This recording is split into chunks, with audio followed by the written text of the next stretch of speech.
We are live.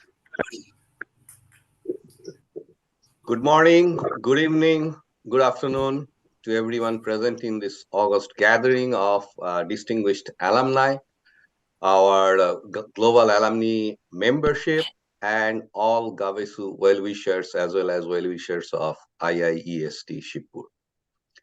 During the last few years, GAABESU has been addressing various critical issues focused on engineering education, new education policy, and in our annual forum, that is the Alumni Day, we invited eminent experts from different fields like academia, research, and industries who addressed our audience to add lasting value to such celebrations.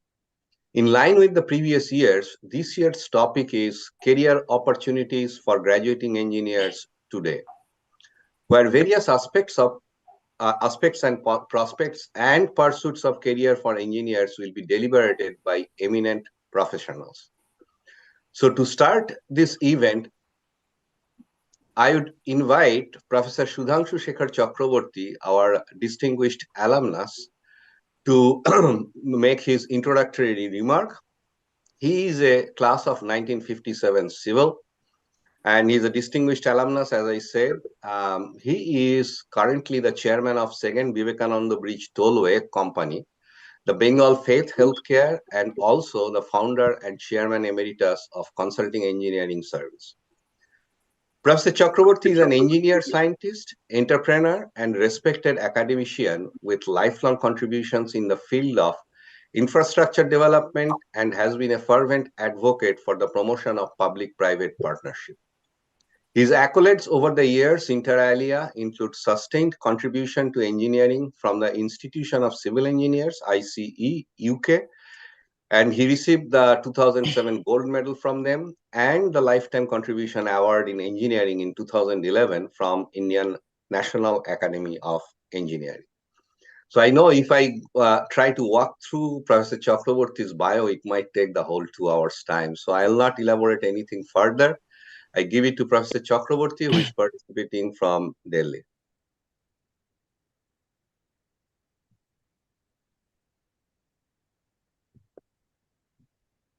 To be amongst you. Hello, can you hear me? Yes. Yes. Good evening. Isn't it very exciting to be amongst all of you, the budding geniuses and the engineers who will build the future of India? You may be familiar that engineering is all about the human need and creativity and so on and so forth. Nuts and bolts with a little bit of innovations will give you the right path.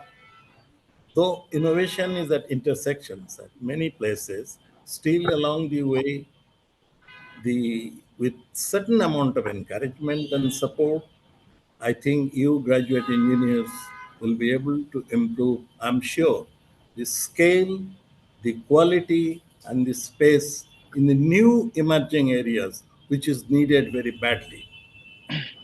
Now, in this short introduction, I cannot tell you the entire gamut of the new emerging areas, but I can assure you that the emerging areas that are really emerging has never been so good as any time in the past.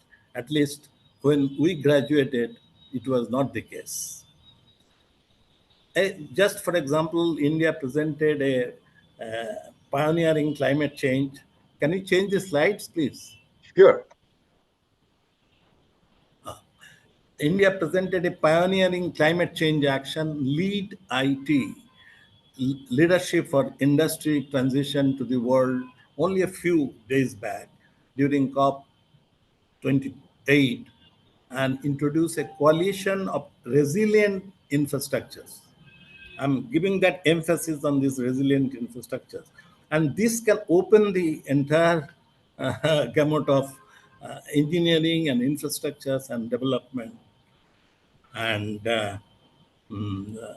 you might be aware that India is going to make an unprecedented investment in infrastructure to the tune of about $20 trillion for the next decade. In covering the entire gamut of infrastructures, resilient infrastructures, which will also address the greenhouse gas emission. And I think the opportunities are so immense that I wish I could have been at your age to join the bandwagon. Now, next slide, please. Next slide. Can I have the next slide, please? Sure, Sudhangsu. Somehow it froze. 1 minute. Okay.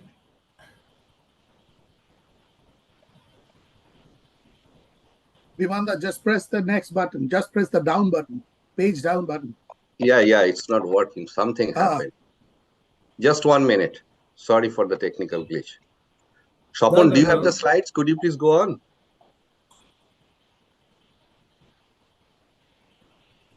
No, I don't actually. I'm using GAABESU account. So. Okay. Anyway, you please try. Let me go on. It is a fireside chat, so I can go on chatting. The convergence of all these technologies would. Are you trying?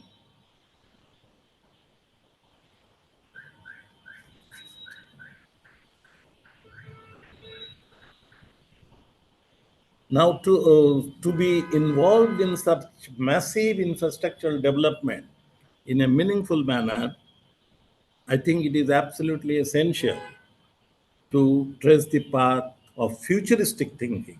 That means for next not only 1 decade, 2 decades, 3 decades, not in one particular discipline.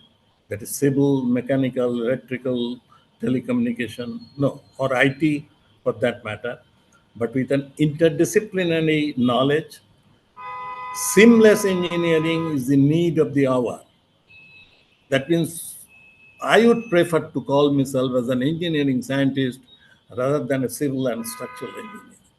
And that possibly could lead that we cannot isolate ourselves from not being the certain amount of knowledge besides the in-depth knowledge in the domain engineering.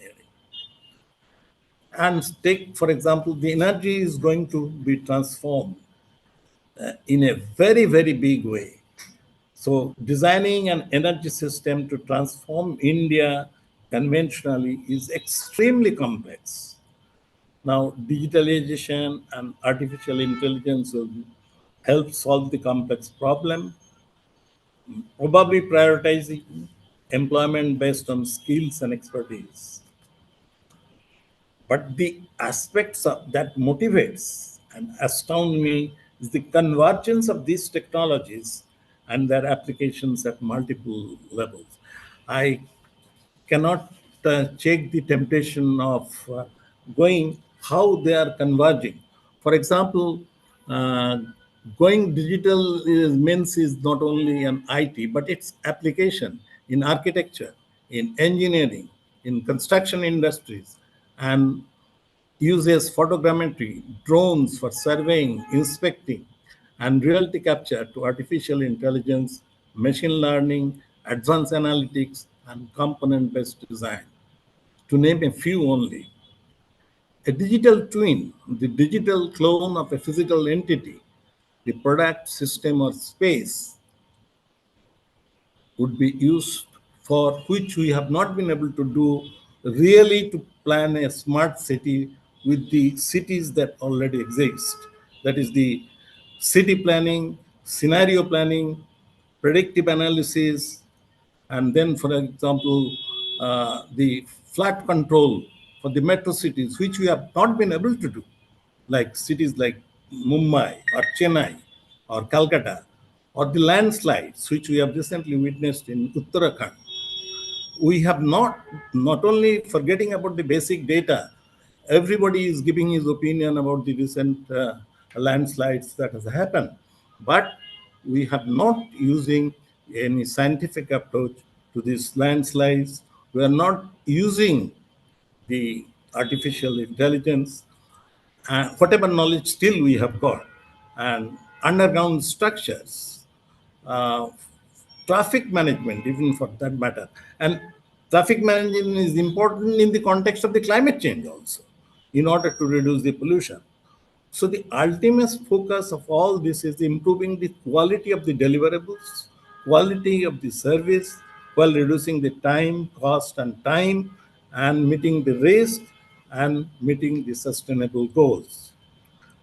Now, coming to the another point which I'll touch briefly, this transition from fossil fuel to a low carbon economy needs the improvement in the efficiency of all our renewable energies, what we are still practicing at the moment, be it hydro, be it solar, be it wind, and a new light that has come in the green hydrogen gases. This will be done together with the large-scale development of clean energy, that is nuclear.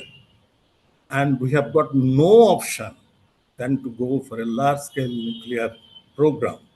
It could be, we are at the moment, we are an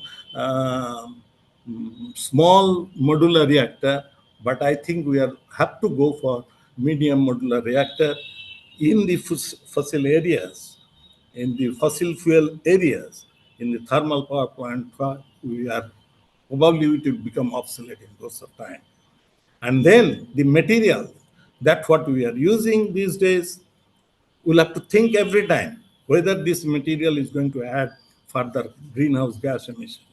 That means the material here, it is not only for the resilient structure, material, it is not only give the minimum cost, but also give the stability, structural stability, which you always think as a structural engineer, but also it would cause least greenhouse gas emission. Now, this brings another area where with the deployment of the large-scale engineering in terms of thousands are required. The Western countries are transforming their engineering codes, their standards, and practices. They are reimagining supply chains and materials through sustainability on a continuing basis. Now, if you had to do that, a lot of our standards and codes are being revised, but it is being revised continuously, and it has to be done on a knowledge base, and that would not need the deployment not of couple of thousands engineers, but I don't know how many engineers really needed. And we, the practicing engineers, are still not aware the need and the requirement and the usefulness of these graduate engineers. Thankfully, some institutions and academies are working on that, but they cannot work in silos. We'll have to be all connected together, also nationally and internationally. And I would urge you, the graduate engineers, to work in tandem with such great institutions and prepare for the continuing evolving job market to be part in Make in India. And thus, I'm coming towards my theme. Environmental consciousness is now no longer an afterthought.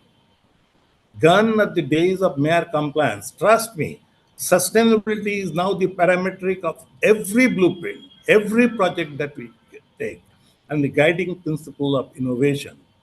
Thus, the opportunities to my mind are boundless, limitless, and the possibilities are immense. Our alumni, like me, might have missed the earlier industrial revolution and the innovation, but the new generation of engineering scientists, I deliberately use that word engineering scientists, the seamless engineers, will have the capability to become the essential and integral part of the world's future leadership, that is India's leadership.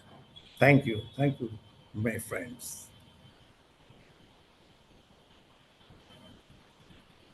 Thank you, Professor Chakraborty. And now I would request you to introduce our chairperson of the Board of Governors, Madam Srimati Tejaswini Ananth Kumar ji.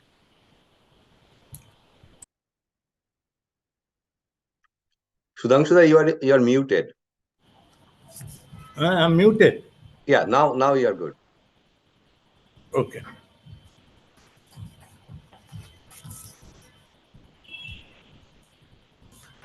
It's indeed a great pleasure to welcome Dr. Tejaswini Ananth Kumar, currently the chairperson of Board of Governors of our dear Indian Engineering and Science and Technology Institute, who has kindly joined us for this gathering. Dr. Tejaswini is an engineer by education. She holds a BE in Electronics and Communication and a postgraduate diploma in Indology. And she has been awarded an honorary degree from one of the eminent engineering colleges. She is a scientist by profession and as well as a social entrepreneur.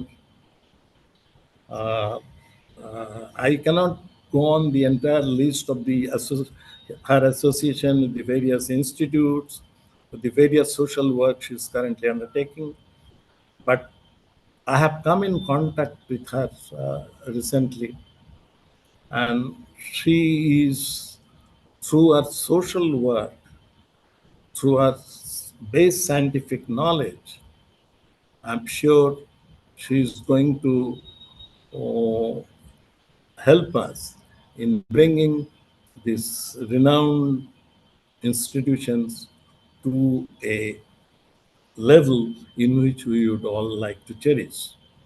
She is also the chairperson of Adamma Chetana, founded along with her late husband, Sri Ananth Kumar, who was MP and also a central cabinet minister. Though Adamma Chetana has changed the lives of the 160,000 children, providing them with food, education, and health facilities. But besides that, she is being involved with a large number of other social organizations. For example, Nitto Annodana. It is 4 food distributions campus in Bangalore city. He has got Namma Canteen, which serves about 10,000 needy people through BBMP support, and various COVID relief activities which she generated during the COVID pandemic in 2021-22. She served in earlier, before she came into the she became a social entrepreneur. She served as a engineering scientist in Aeronautical Development Agency, that is ADA, under the leadership of Sri APJ Abdul Kalam, and also was a part of the light combat aircraft, that is LCA Tejas project. Tejaswini ji is eminently noted for her contribution to increase the green cover of Bangalore through her Sunday green plant activities. And another important thing she is currently doing, which all of us would be very much interested in the context of net zero, that is Adamma Chetana's green kitchen. She uses free fuels and produces zero garbage. And this fits in very well with all of our mission that it should be zero discharge. That means zero garbage, zero discharge water, and of course, zero carbon emission. She is also, as a social entrepreneur, besides being a social entrepreneur, she is a member of the expert appraisal committee of the Ministry of Environment and Forest, Government of India. She has got, she founded actually and one of the trustees of Shankar Cancer Hospital in Bangalore and in Bhubaneswar, which shows her deep-rooted interest in healthcare facilities. So I could go on narrating her career, but now at the moment, we are so glad that she is amongst us, and she would be lend her support in carrying this institution forward, and we all look forward to that. Her initiative is indeed is an encouragement to each one of us present here. I think we must accept a warm welcome from all of us who will present. A warm welcome for all of us. Thank you.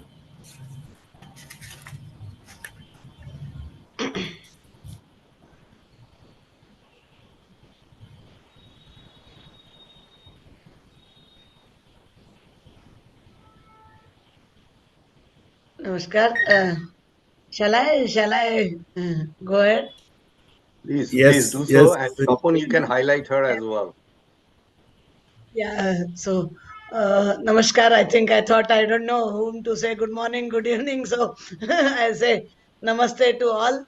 Thank you, Shri Sudhangsu Chakraborty ji and all the members of IIEST, Bengal Engineering College, BESU, all the senior alumni of the great organization. And my special thanks to Chakraborty ji for your kind words. It is with Ananth Kumar ji's support, and it's a teamwork basically, because we have been running 4 kitchens in India, 3 in Karnataka and 1 in Rajasthan since last almost 20 years now. And every day cooking 1,60,000 meals with not using any petroleum fuel is been our great. It is definitely, it is symbolic, but gives a strong message that yes, at least there is one kitchen which can boast that we don't use any fossil fuel for cooking. Of course, back at home, I still use the LPG. No, I'm not Yeah. able to get rid of it, but I'm sure that day will come soon. Change of our lifestyle and those routine things, our vehicle, our cooking, these things also we should definitely look at. And it is not that we can't do it. Our engineers are capable enough to do all these things. Yeah, coming back to IIEST, when I first time when I got a letter from Ministry of Education, I was wondering where is this Shibpur, because I had heard about Kharagpur. Who doesn't know Kanpur? But Shibpur is something which I had. Then I googled, and oh, it's right in Calcutta.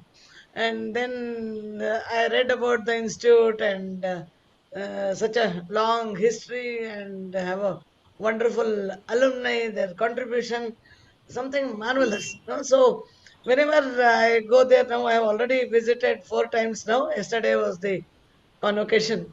So first thing I said is, see, it's very important that Kharagpur is such a, compared to Shibpur, it is a smaller place. And people know Kharagpur well, the engineering fraternity knows Kharagpur and Kanpur. First thing is we should start talking about our institute. And then I found so many things, the first cricket ground of India. We all thought that it is Eden Garden. So I told the students, now you start talking about it. We have so many firsts in our list, and we should continue to give those firsts. It's not that just the past previous years we just keep saying this happened, but even in one is we should know where all we've been first, and also in the coming days we should create all those historic movements, historic things that our youngsters should be able to do. So that's one thing which I always talk about. And yesterday in the convocation, because after I met all the senior people, after I read the history of the institution, and like Sri Chakraborty ji was mentioning, today there are two very important things in the context of this. We talk so much about climate change and global warming. Here is a requirement that we bring all these things into action and show the difference. And so, like I was reminded by Be and Make of Swami Vivekananda. So, keeping that in mind, I said we should see, especially in academic institutions nowadays, what has been, we've been talking from the lecture halls and labs, we keep talking about so many things, but when it comes to practice, very few of them are really we are able to implement. And India has more than 50,000 years of history, especially last 30 years, if you know, especially 25 years. One is Dr. S.R. Rao's marine archaeology. He found a wonderful city near Dwarka, Gujarat, after the which is submerged in water, which was the capital of which was a city where Lord Krishna lived. Now there is an evidence. Next month is Ayodhya's Ram Mandir. The whole world is waiting. Dr. K.K. Muhammad has shown there is an evidence. It is not that court just did not agree because there was such a long campaign, but there is an evidence. Rama Setu, again there is an evidence. So we have more than 50,000 years of rich lifestyle in India. And now, of course, there are many developments which we are all part of. But where there was no air pollution for those 50,000 years, there was no water pollution. We had such a wonderful rivers flowing. India, you know, always I reminded my Bankim Chandra Chatterjee's Vande Mataram, Sasya Shamalam, Mataram Vande. The whole India was covered by Sasya Shamala, so green. But where are we today when we look at the tree to human ratio? We are 108th rank in the world, and as a country we're going behind. You know, it's only cementing and concrete jungles. So just last 100 years, last 50 years, these things, you know, we are, of course, there are great contribution by our engineers. That's why, in fact, India is one of the most leading and aspirant country. We are aspiring to become Vishwaguru. But at the same time, I think need to look at the sustainable development, look at the humanities area. So keeping these three things in mind, I said, first thing is, let's, as a campus, let's be zero garbage. You know, nowadays, you know, we elders and youngsters, you know, we have every, from morning to evening, each one at individual level, you know, so much of plastic, you know, one single-use paper, single-use plastic goes out. So can we look at not reduce, reuse, recycle principle and make sure that we don't give anything to the municipal corporation for disposal or recycle? We make sure that no solid waste goes out of our campus. First B, we will be zero garbage. Second B is no discharge. You know, there is a beautiful Ganga flowing adjacent to us. We have wonderful lakes within our campus. 4 lakes are inside the campus. Very beautiful place with a wonderful botanical garden next to us. Said we should have installed the sewage treatment plants, a proper rainwater harvesting mechanisms. Every drop of water that falls or the sewage will be treated and we reuse the water back. So we will be no discharge campus. And the third I was talking about is we become self-sufficient with regard to energy. No, that is possible because we have space. Today we are, and I think I'm sure you must be knowing we are the only organization producing solar cells. You know, all these days we were importing from China and other countries, but our institution is manufacturing solar cells and sending it to Bangalore and other places to make the panel. So we can make sure that our energy, the electricity, the electric power requirement of the campus can be produced, generated in our campus itself. And uh, there is some solar panel, some grid-on solar is available, but we upgrade it so that the entire power requirement is met by in-house and renewable energy sources. With the support of all of you, we have so many senior engineers here. I feel I really don't know much other than practically trying to implement these things. But I thought these are the three things which we start with, show the students and feel them proud that here is an institution which has a long history. We have seen, I keep saying, see, we have seen Bangla partition, we have seen the partition of India, we have seen formation of Bangladesh, China war, Pakistan war. At the same time, we have seen industrial revolution. We have seen the boom in IT. We have seen IT revolution. Now we are in the world of artificial intelligence, chat GPT. All this our students are part of. And so now it is an high time we place ourselves. I keep saying, see, let's not compare ourselves with IITs or NITs. See, here is an or IISc. Here is an institution which is IIT plus IISc. That should become IIEST. We should top the list. And with such a wonderful history and what I am seeing from day one, it is already around 3 months now. The support of alumni is just wonderful. Our students may be only 4,000, but we have 50,000 great alumni with 50,000 numbers, with so many years of experience with each one of them. And I think together we will really do it. I know many times people say, as a chairperson, you have a limited role, chair the meetings, address the convocation and give the degrees. But I have taken it when I met all of you, when I met our senior most distinguished alumnus, Shri Tathagat Rai ji, Chakraborty ji, and Amitabh Datta, and all of them. I feel I don't want to limit my role to only that much. Together, I am there with you as a soldier. Together, we will take the institute forward, and I'm sure we will have to do a lot of brainstorming. We have to start from the small things, like alumni had given a wonderful mural, a dancing girl holding tools, and a nice mural is there just opposite the guest house with the hand broken.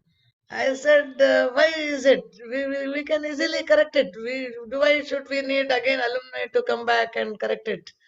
Then we got it corrected. The clock, which is, you all, that's a part of our logo, which is 100 plus year old, which was for some small reason we had stopped, since 2 years. Then if the clock starts, when the clock stops, you know what all. Really, if we can't wind the clock once in a week, then can't do. And then I said, let's not convert it to digital.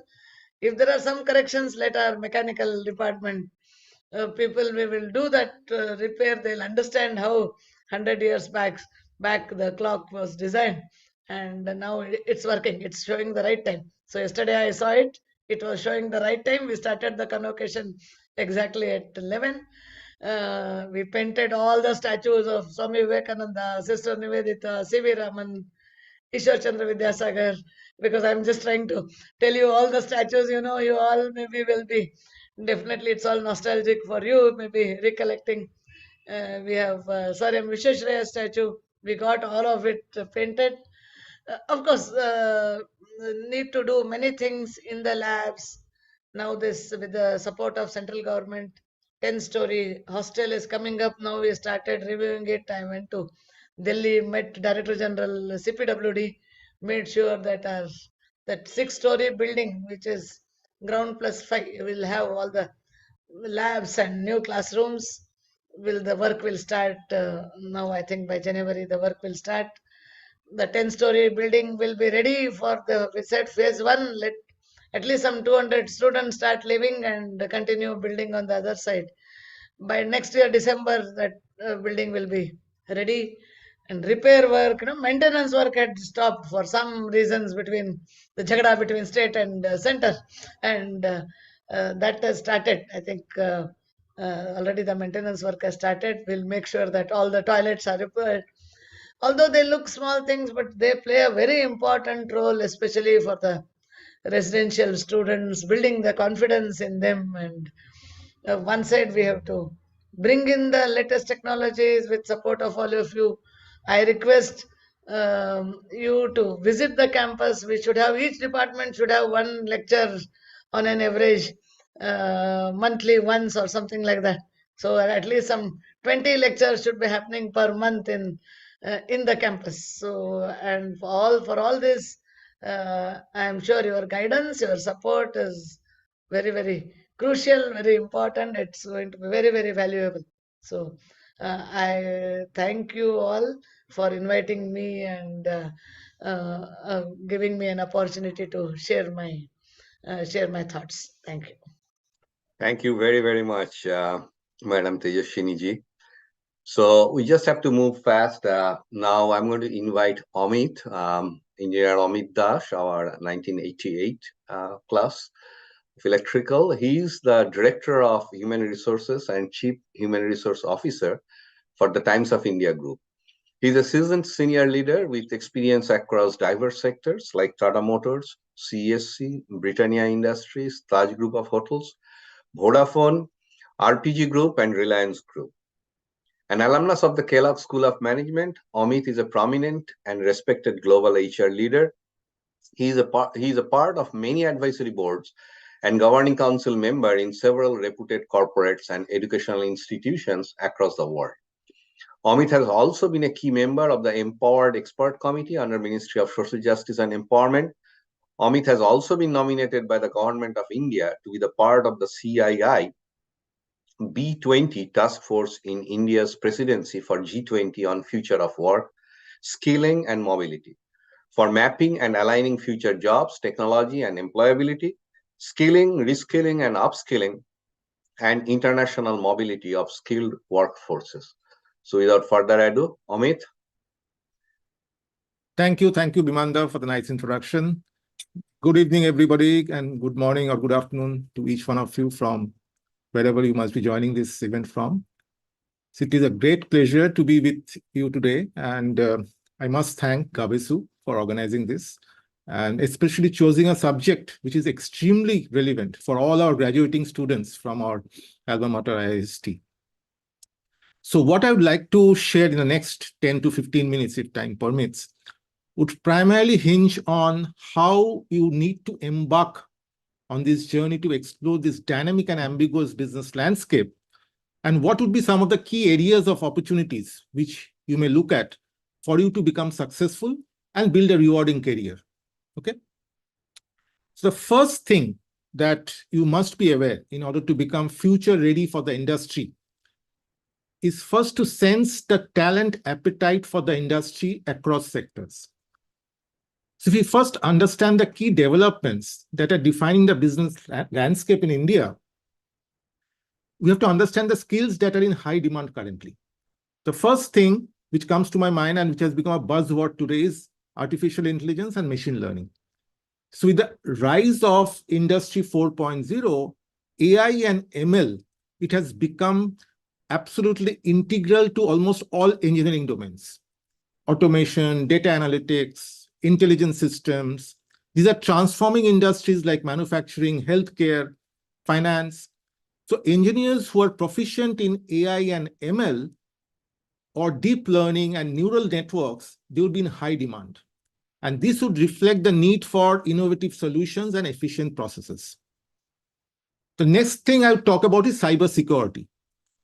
With the increased digitization of businesses and services, the demand for cybersecurity professionals, I would say, It has surged now. Engineers specializing in cybersecurity are essential to safeguard sensitive information for the business, networks, systems. The ability to develop robust security measures, encrypted techniques, risk assessment strategies is highly valued by the industry today. So I think with rapid advancements and adoption of technology by organizations, the need for these cybersecurity experts tomorrow is only expected to keep rising more and more. Renewable energy, I think some amount of it has been spoken by Sudhangsu as well as Tejaswini ma'am. India is actively working towards sustainable and clean energy solutions. Engineers with experience in renewable energy sources such as solar, wind, bioenergy, they would be in high demand. So designing and implementing green technologies, optimizing green efficiency, integrating renewable energy into existing infrastructure. These will be critical skills for engineers like you in the field, whichever discipline you are graduating from. Robotics and automation.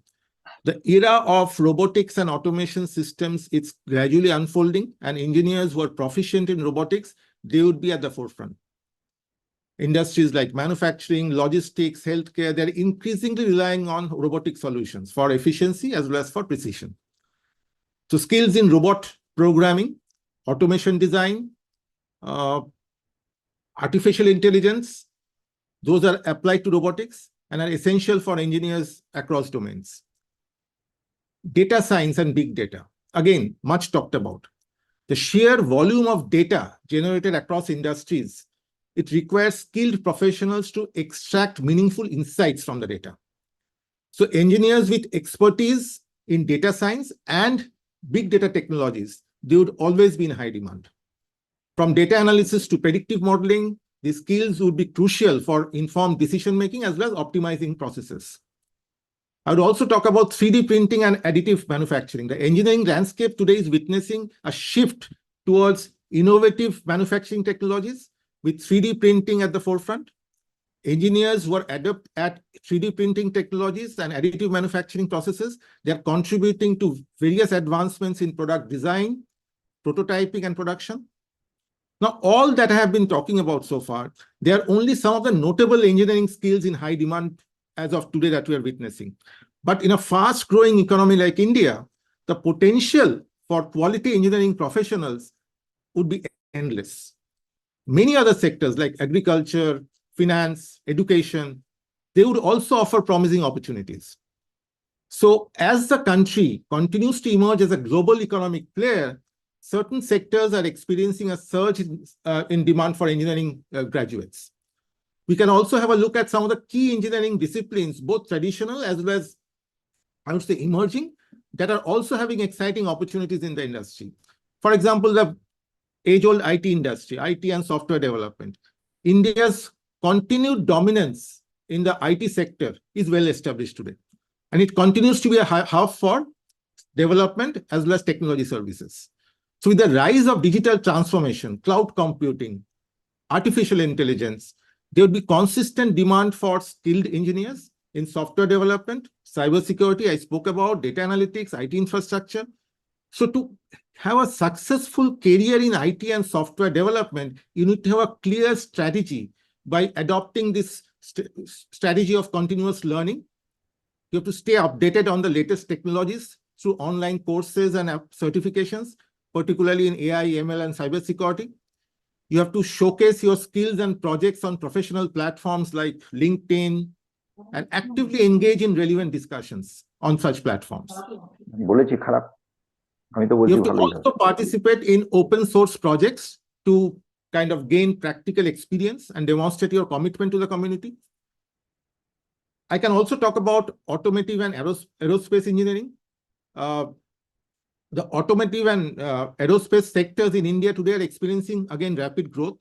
So engineers specializing in automotive design, manufacturing, electric vehicle technologies, they would be in high demand.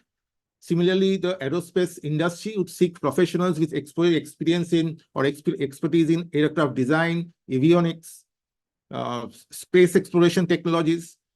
So to have a successful career in this kind of a field like automotive and aerospace engineering, you would need to have a clear strategy while specializing in this kind of emerging technologies.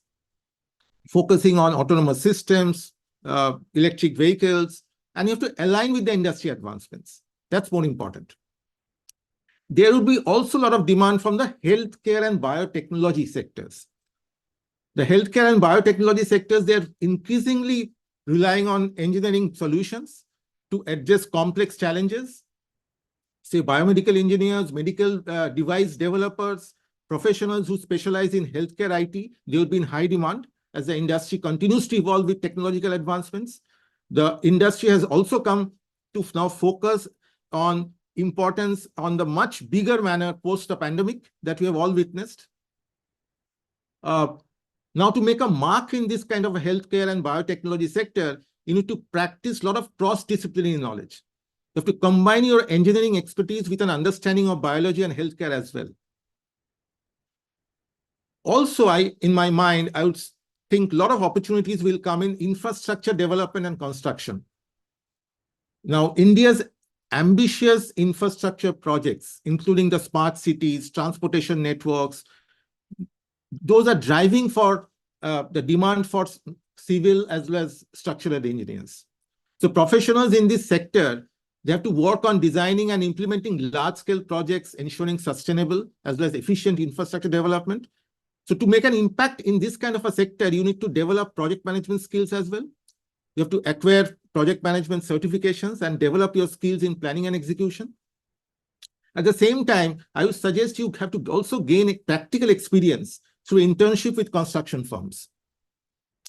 And obviously, you have to stay informed about eco-friendly construction practices, sustainable infrastructure development. The other sector, which is gaining momentum and which will give a lot of opportunities, is e-commerce and logistics. The booming e-commerce industry in India, it requires engineering expertise in areas such as logistics, supply chain management, and automation. So engineers who contribute to optimizing, say, warehouse operations, for example, developing efficient delivery systems, implementing cutting-edge technologies in this kind of a logistics sector, they would be in high demand. So you have to understand these supply chain management principles, and also you have to stay updated on emerging technologies, data analytics, and software solutions, which are related to this logistics sector. Amit, if you please wrap up in the next minute or so, that would be helpful. Thank you.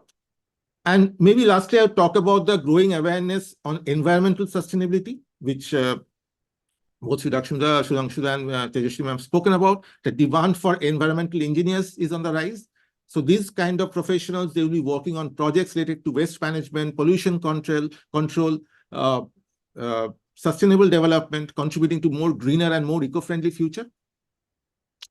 So to summarize, I would say that the demand for engineering roles in India is diverse and it spans across various sectors. It reflects our country's commitment to technology advancement and sustainable development. The list of sectors that have exciting opportunities is ever expanding and is not limited to the only ones that I spoke about. I would also urge each one of you to look at roles in startups and not just traditional organizations, like considering your career choices. So it is a stage, obviously, of the startups, and they are looking for young and dynamic engineers who can think out of the box and work cross-functionally.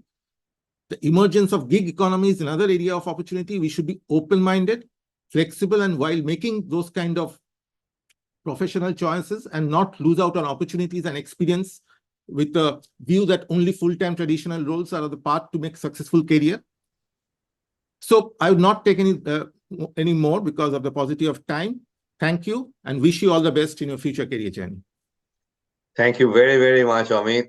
In spite of your health issues, you have stayed with us for the whole duration. Thank you very much. And just in case for the students, if you are listening, Amit has a full hour-long coverage. He covered a much wider aspects at much depth. So I'd request you to listen to Amit. You can get the link through our website, GAABESU.in. Thank you. Thank you so much. Next, I'm going to invite Professor Indranil Manna, who is FNA. These are all fellows, essentially, National Academy of Science. He's a fellow of Institute of Engineers, fellow of Institute of Metals. He's a DSc, Premchand Rai Scholar, and of course a PhD. I don't think I can elaborate on everything, doing justice to his earned accolades. Professor Manna is our 1983 class metallurgy. He is currently the Vice Chancellor of BIT Mesra and the 14th President of the Indian National Academy of Engineering. He is a fellow of all the National Academies of Sciences like IMSA, IIEST, NASI, etc., and Engineering, which is National Academy of Engineering. He received the Engineering Sciences Prize of the World Academy of Sciences in 2014 and was elected a fellow in 2015. He is also a member of the Asia Pacific Academy of Materials. He worked as a guest scientist in Germany, which is like German Academic Exchange Service Fellowships and Humboldt Fellow. And he also worked in USA, UK, France, Poland, Japan, Singapore, etc. He is a former president of the Indian Institute of Metals 2016 through 2017 and Material Science section of the Indian Science Congress 2009 through 2010. University of Kalyani and Kazi Nazrul University have conferred DSc on him in 2017. He was selected as a distinguished alumnus by IIST Shibpur in 2014 and IIT Kharagpur in 2016. He served as the Director of Council of Scientific and Industrial Research, CGCRI, in Jadavpur during 2010 through 2012, and he's a former Director of IIT Kanpur during 2012 and 2017. So, Indranil, please. Thank you very much, Dr. Ghosh. Honorable Chairperson of Board of Governors, Madam Tejaswini Kumar, Professor Chakraborty, Sudhangsu Sekhar, fellow panelists, the students of IIST Shibpur, my fellow alumni of BE College or GAABESU or IIST Shibpur, friends, good morning, good evening, and namaskar to each one of you. Indeed, it's an honor to be able to invite and speak on this platform with Dr. Ghosh. It was actually I who thought about this particular topic, which I personally feel is of very great relevance to all the budding engineers who are going to be part of the engineering profession very soon. Simple words, starting from the days of making a cave into an habitat to designing the first ever wheel to roll out. Engineering started thousands of years ago, and today we are in the midst of a very exciting period where almost every other day newer and newer innovations make our lives much more safer, easier, and enjoyable. So engineering all along has been the answer to the human aspiration. In the primitive days, engineering was derived through experiences and trial and error. Today, engineering is based on firm scientific principles. So, engineering is nothing but translation of the fundamental knowledge of science, which we may say know why, into the applications through the exercises of know-how. Now, in this process, we basically are based on the knowledge society and the knowledge system. So for simplicity's sake, if I consider knowledge as a coin, it has two sides. One side is teaching or dissemination. The other side is research, creation of new knowledge. Now, since I come from the academic background and I was asked to specifically speak on the career opportunities lying in the academia and research, I would confine myself to that particular mandate. And this is exactly why I brought up the example of a coin having two sides. In academia and research organizations, we all pursue knowledge. And when we teach in the classroom, we actually use the already existing body of knowledge. But unless we create new knowledge and add on to that and supplement, the knowledge remains static. And that certainly doesn't help for the society to pursue newer innovations and answer to the aspirations. So that's why we need research. Now, for those who would be interested in pursuing a career in academia or research organizations, I have the following experiences to share with you. First of all, we have to understand that any profession, be it engineering or any other profession, always has to be based on a knowledge pyramid. So the structure has to be wider and much more firm, and leading to an apex which eventually will lead to the final pinnacle. So what it means that if you join engineering education courses after your higher secondary, then the first 4 years of undergraduate teaching has to be devoted in learning nothing but the fundamentals. Like we just heard Amit talking about various facets of the newer emerging areas, but please remember that unless you have a foundation, all these pursuing of newer areas will not be very fruitful. So 4 years, whether you are in mechanical, electrical, or architecture, must be devoted to learning the fundamentals of that particular subject domain, so that in the future, if you choose an academic or research career, you can go into deeper, but without discounting the importance of those fundamental foundation. The postgraduate, be it at the master's or the doctoral level, is chasing much deeper and much more finer details, which essentially means vertical penetration.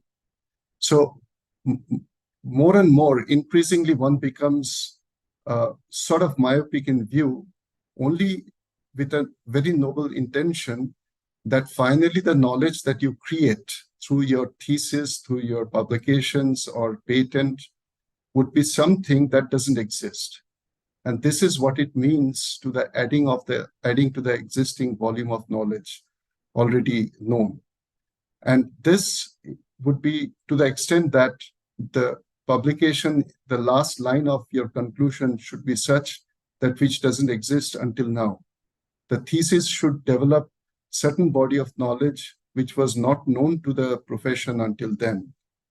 So we built through undergraduate, postgraduate, doctoral, even postdoctoral, and so on, to bring up to a level whereby we can pursue the profession of engineering with certain authority and confidence that I not only know the background, I also can define a new challenge. And this definition of new challenge requires that amount of background.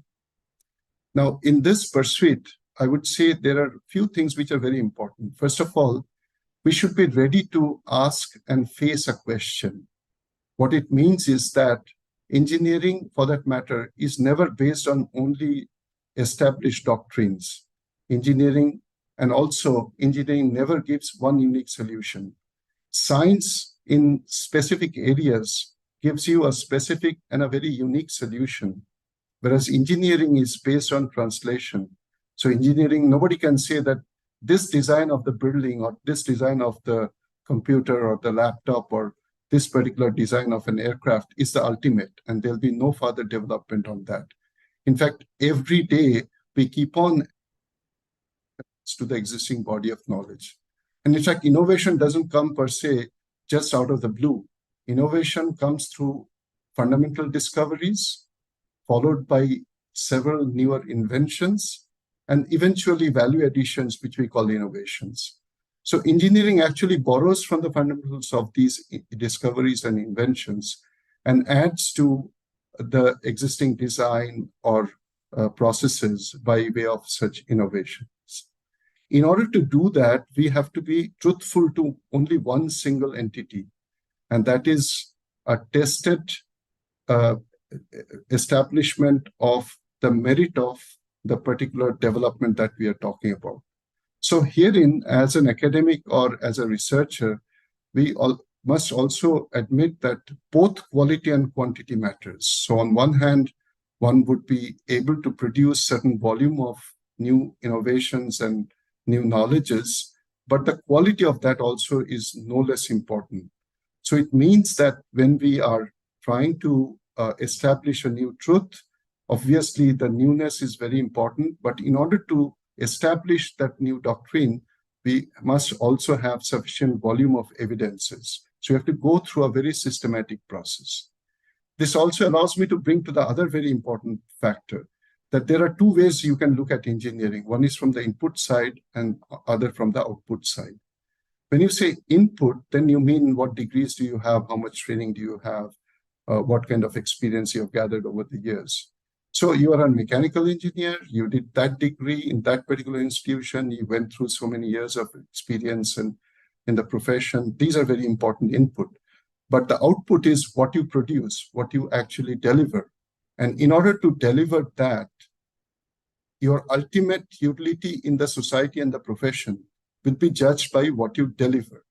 So for that reason, we have to understand that engineering ultimately, if the mantra is solution, then it has to be a systematic approach. In other words, you cannot remain a mechanical engineer forever in your life.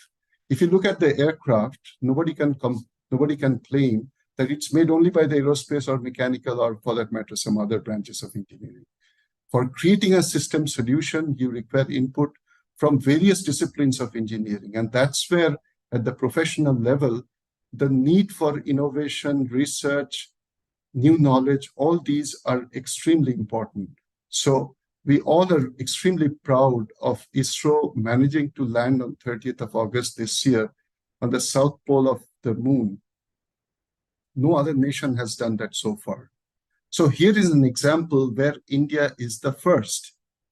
And that's what should be our landmark, that whatever we do, we have been doing all these years, very many exercises, maybe successful, maybe useful, but most of these exercises were chasing up the job. We were all trying to catching up. Today, time has come when India has to be the leader. So we have to lead. And in order to do that, we must be aware of the ground reality. So on one hand, we feel very proud of saying that we are now the most populous nation with more than 1.4 billion people, and also the youngest nation in the world.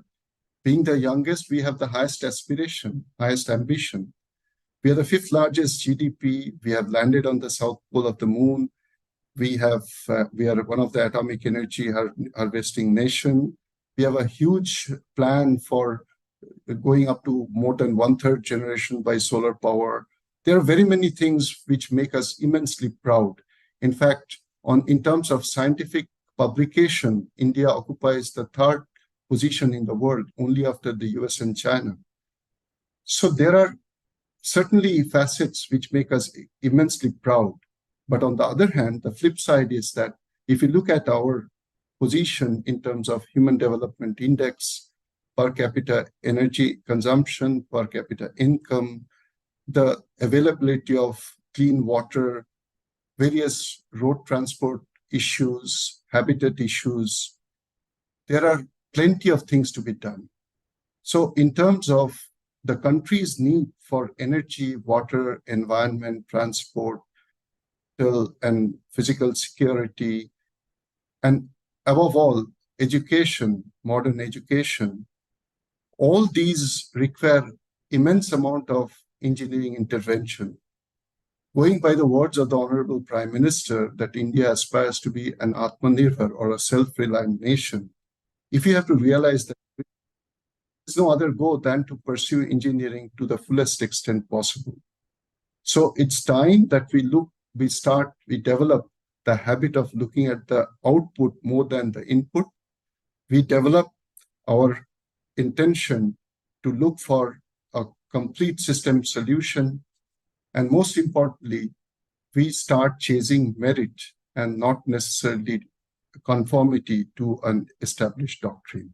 So I'll stop here only with the hope that the future generations of engineers from IIEST Shibpur would be fully equipped to make a huge difference and a very significant impact to the society in India and to the profession on the whole. Thank you very much, and Jai Hind. Thank you very much, Professor Manna. Now I would like to call up on stage Engineer Aparup Sengupta. Aparup is our 87 Electrical. He is the founder and chairman of AAJ Global Group, a privately held conglomerate. that is diversified into education, entertainment, and entrepreneurship. He has held several leadership positions as chairman, CEO, board member of several multinational corporations, including listed companies is Bombay Stock Exchange as well as New York Stock Exchange. Presently, he is working on an ambitious project of enabling educators and building an ecosystem of educating children from the hinterlands of India to make them global citizens. A distinguished alumnus from Indian Institute of Engineering, Science and Technology, Aparup is a BE in Electrical Engineering, as I mentioned, and completed several postgraduate programs from IIMs and XLRI. Aparup received dozens of awards and accolades, including CEO of the Year in India and Global Indian of the Year in Asia. Aparup, please. Thank you so much, and hello everybody. I'll just straight away jump into the program. I've been asked to talk about entrepreneurship, and I think this is an amazing platform. Especially, I would like to address the youngsters who are watching this on the streaming video. I still remember my first day of the welcome address in our esteemed institute. We had a principal, a very astute and a wonderful human being, Professor Dr. Seal, A.K. Seal. And in his commencement address, he said one thing which has remained ever in my life. He said that engineering is a lifetime journey, and probably in one life you cannot complete studying it. But in these 4 years, what I promise to do is that you will have the ability to look for a solution whenever you land up in a problem. So we will arm you with all those elements of understanding of technology. But underneath that was a very clear idea of understanding of attitude or building an attitude. And I can clearly say that BE College was one environment where I was really soaked into a pool of academics as well as a pool of attitudes through several co-curricular activities that I tried and I tested. And therefore, when I look out for people, I jokingly say that I look for a degree which is not given, which is the BCS degree, which is Bachelor of Common Sense. So in this context of entrepreneurship, I think that is what becomes very, very important of identifying areas where there are white spaces and they have yet not been addressed by the community at large. Just to give you an example, if you look at thousands of years of history, we all knew that the wheels were something that brought in mechanical efficiency of movement from point A to point B. But guess what? When did suitcases get wheels? 1956. I'm not joking. So imagine we looked around and we did many things to solve problems, but we could not necessarily solve all problems. So that's where the birth of entrepreneurship happens. And when I go and talk to youngsters who are looking for what should I do, which are the areas I should go for, I always tell them one word: it's not about return on investment, it is return on imagination. So find out the white spaces that you see around you and find out that whether you can solve this problem by using all your engineering knowledge and common sense, and see whether you can perform that activity. So in this entrepreneurial journey, there are a few questions that youngsters ask: that when should I start? Should I start now or should I start a little later? And I always tell them that there is no set rule for a specific time in which you should start. If the calling is too high, you can jump into it. There's an advantage of jumping early, is that you try it out, you talk to mentors, you do many things, you fail, and you fail fast. And then the bottom of the pit is go looking for a job. And today's world, a lot of employers are looking for people who have tried, tested, and failed. We have groomed in a culture, unfortunately, where we always were pushed hard to be toppers or within the top rank or within the top quartile or qualify for a JEE in our lifetime. But now there is a set culture, especially within the ecosystem, which celebrates failure. And that's where I have found that freedom to fail is something which is a very, very critical component that we should all, not only as parents, not only as colleagues or friends, we should allow people to fail. So if you look at the buzzing startup ecosystem and entrepreneurship ecosystem that is happening from several places, even small institute, fundamentally basically drives this culture. And therefore, I believe that there is a need for us to create an incubation lab in IIEST to allow students to try out their ideas and see if they can make a difference and give some shape to some of those ideas and see whether they can work with it. Now, what are the 3 or 4 characteristics that is required to become an entrepreneur? And I can summarize it with the 3 T's. The first T is timing. It is very important to understand timing when you start any venture or any enterprise. I'll give you a live example. The first e-commerce that started in India was not by Flipkart. It was started by Rediff.com way back in 1999. They solved all the problem of having a fantastic user experience, of having the ability to go and pick an item and place an order through a credit card, but they could not solve the problem of logistics, of merchants and delivery. So therefore, when you think of an entrepreneur, you have to think end to end. So that's one part. And secondly, internet was not penetrated enough and not too many people were ready to buy online. So if you look at 5, 6, 7, 10 years later, Flipkart is born and they started and they became a very large success story. So timing is very, very important. It's a classic example where we were responsible. When I started 24/7 India's first BPO, we were supporting Rediff.com in their entire backend process. And we clearly found that the orders were failing, logistics was not happening, etc. The second thing is team. Build a team, including yourself, and commit to that goal completely. In venture capital parlance, there is a very interesting word or a phrase. They say we like an A team, even if the plan is a B plan, but we do not like an A plan with a B team. So, and what is the difference between this A team and B team? Comes the third point, which is tenacity. Because in a startup, many people get into startup with all the glory and all the beautiful success stories that they see around them, that I also want to be like him. I also want to be like so-and-so, like a Bansal or like this man or that man. So that is really not a calling. The calling is that I want to do this, I want to make it work, and I want to make it happen. And that tenacity of belief and the love for going behind it, that is what makes the difference. And clearly I found people actually have gone ahead and done things without capital. And many a time the question comes that for entrepreneurship, you need investments, you need funds. And most of the success stories that you see in the world did not necessarily have access to funds. They only had access to imagination, they had access to ambition, and they went forward. A case in point I'll give you with one of the recent startup forum where I was a jury. There's a young engineer who basically came out of his engineering college. And then he said, I want to do something. And he's from the village. And he saw crops, he saw farmers, he saw the farmers committing suicide. He saw the crops died because there were no pesticides, or the pesticides were not given on time and they lost all the crops. And he said, I'm going to solve this problem. So he came up with his WhatsApp application, which was given free to farmers. And that farmer takes a picture of some of the areas where the plant is having some issues, and it gets uploaded at the back end. And AI engine goes and it figures out that this is to do with this disease and the solution for this is this pesticide.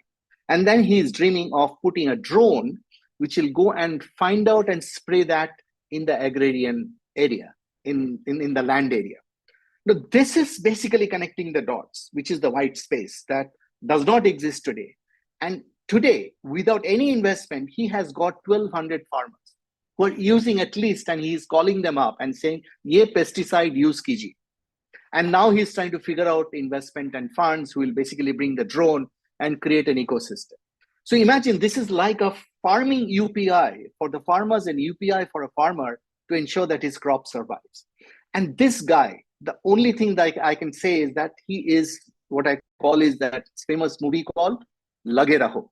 So he is Lage Raho. So in this whole idea of entrepreneurship, remember this 3T, that you have to time it right.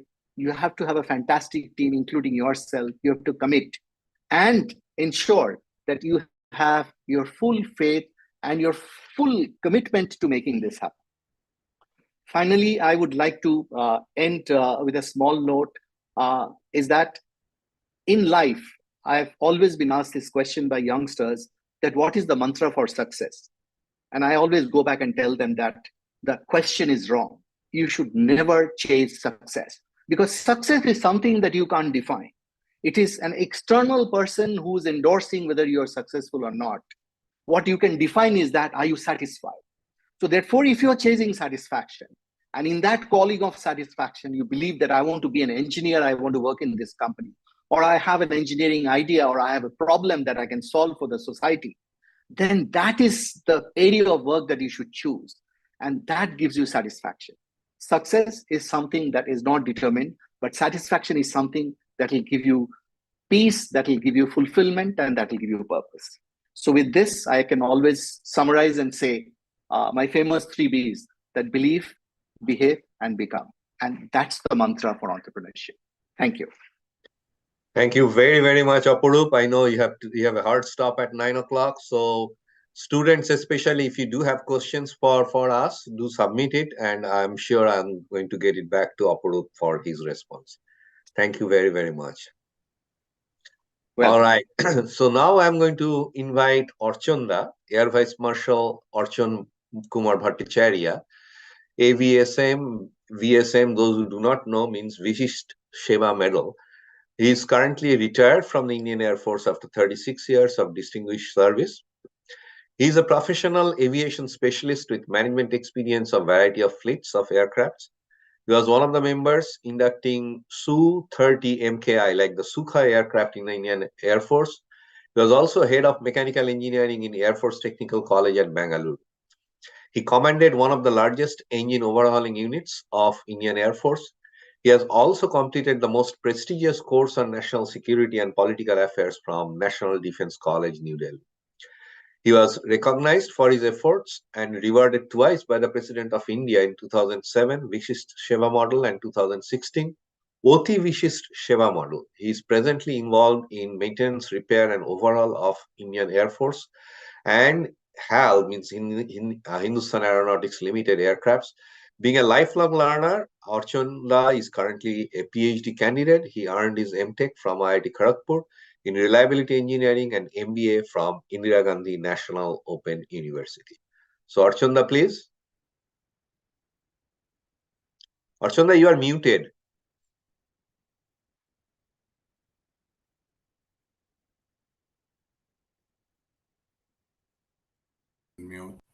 Yeah, can you hear me now, all of you? Yeah, we can hear you, please. Thank you very much, Abhiman, introducing me to the, with my younger brothers and the August gathering. Can you hear me now? Sure, yeah, sure. Sure, okay. So, firstly, namaskar to all of you, because different areas people are. And my younger brothers who are still fighting to become engineers and, join to the variety of, organizations. So I'll be totally in a different context. I'll be talking about, because it is an armed forces. Basically, very few people know about the armed forces. Even when I joined, also I was in a sector where and production sector in Mahindra. I worked for almost 1.5 years there, and then I joined to the armed forces. It is basically you have to have some knowledge about the armed forces. Basically, there is a psychological reasons and the risk factor, which is from the parental side, from the peer group, or from anywhere. You all think basically it's a risk factor.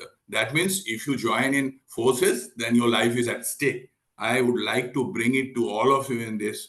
There is nothing like that. It is not for the engineers to go and do the guard duties in the border areas. You have got a very, very specific role, either it's in Army or in Air Force or in Navy. So remember this, that is not the no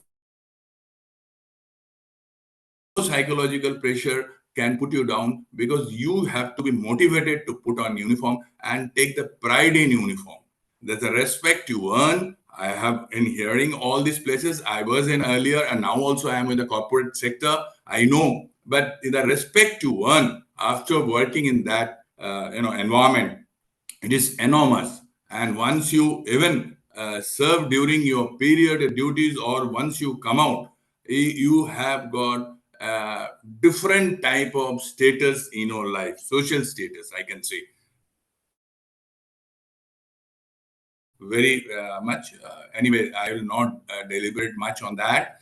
Basically, one more thing, and like all our seniors and the colleagues who have been talking about, multinationals and other big companies, yes, parity of pay. When it comes to the income, you always think in Forge there is no income. I'm sorry to say, we are at par with the IS. You are the class 1 gazetted officer. You are at par with the IAS, IPS, and all other UPSC. Rather, you get more than that because of certain extra payments are given to you for your risk in the life. So you better be knowledgeable on that. And the last not but the least, your job security. You have been working there. You don't have to take tensions because you have to go only from one company to other company, because you are doing certain professional job which will yield you the result when you grow 10 years and 12 years of service. Initially, you have been trained to all other kind of systems. It's not important you are mechanical, you are aeronautical, you are electrical, or any other, including communication, IT. All branches are joining to all three services. Especially, I will be talking after some time and Air Force also. We have been taking on IT people because there are a lot of IT requirements which is required for the operation all over our country. Okay. Now, when you come to the, what are the scopes? Now, I have given you the introduction. That scopes is meant basically, yes, the motivation, you are going to directly serve the country. Yes, everyone is serving country some or other way. But some people are, going abroad after for the higher studies. They may or may not come back. But that country is getting benefited. I hope you understand. It's in some part you are sending the money back to home. That's okay. But most of the things are in this particularly, you are directly in front of the country's requirement, and you are giving your youth to the country, and it's a very, very satisfying. Basically, that is what I want to bring. And you get a valuable skill, leadership, which everyone is talking about. Once you grow, that is the most important thing. Either you work in, even today, you work in multinationals or the nationals, big companies, the leadership quality is very important. And there you are grown in such a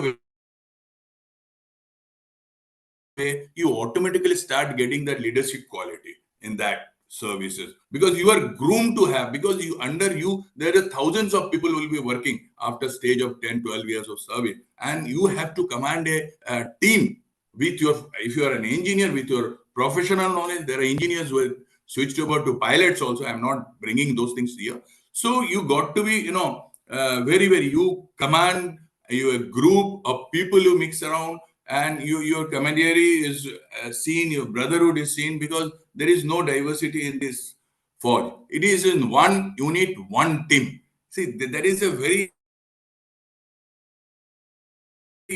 much and the value in your life, I must say to that. There is no distinction between from which part of country you are coming. It's most important what kind of professional knowledge you have, and you are running the show, basically. And then, this is another point which people think that you are in the country. You are actually handling the most sophisticated kind of, technology. You are talking today of AI. We have been in 5th generation aircraft, which you are going to get in Air Force, or Army is getting robo. These are all with the AI. You will be surprised because you have got a very little knowledge until unless you go to someone and talk to them. We have been handling the latest of the technology, the avionics and the aerospace. What are the technologies is coming? That is the most latest. Even the computer and the PCBs and the chips, they are the most latest, and that is the kind of things you will be handling. So try to understand that in all kinds of engineering branch, I'm including ITs and communication, not only in the mechanical, in the aerospace people. I'm talking about all of you, all engineers, in the electrical, the mechanical, of course, the civil engineers only required for the army because of, they have got a core of army. And the most important part in armed forces engineers, why it is becoming more and more important. Earlier we knew only army chief and all, they are not from the engineering branch. But fortunately, this time government has taken a decision and they have made present army chief General Pandey is from core of engineers. For you all to know about it, I don't know how many people you know, and I'm sure in coming days, and Navy and Air Force is also going to consider that the chief would be also from any other branches. As of now, there is certain restrictions, but you can become to 3-star general without any hassles. Okay.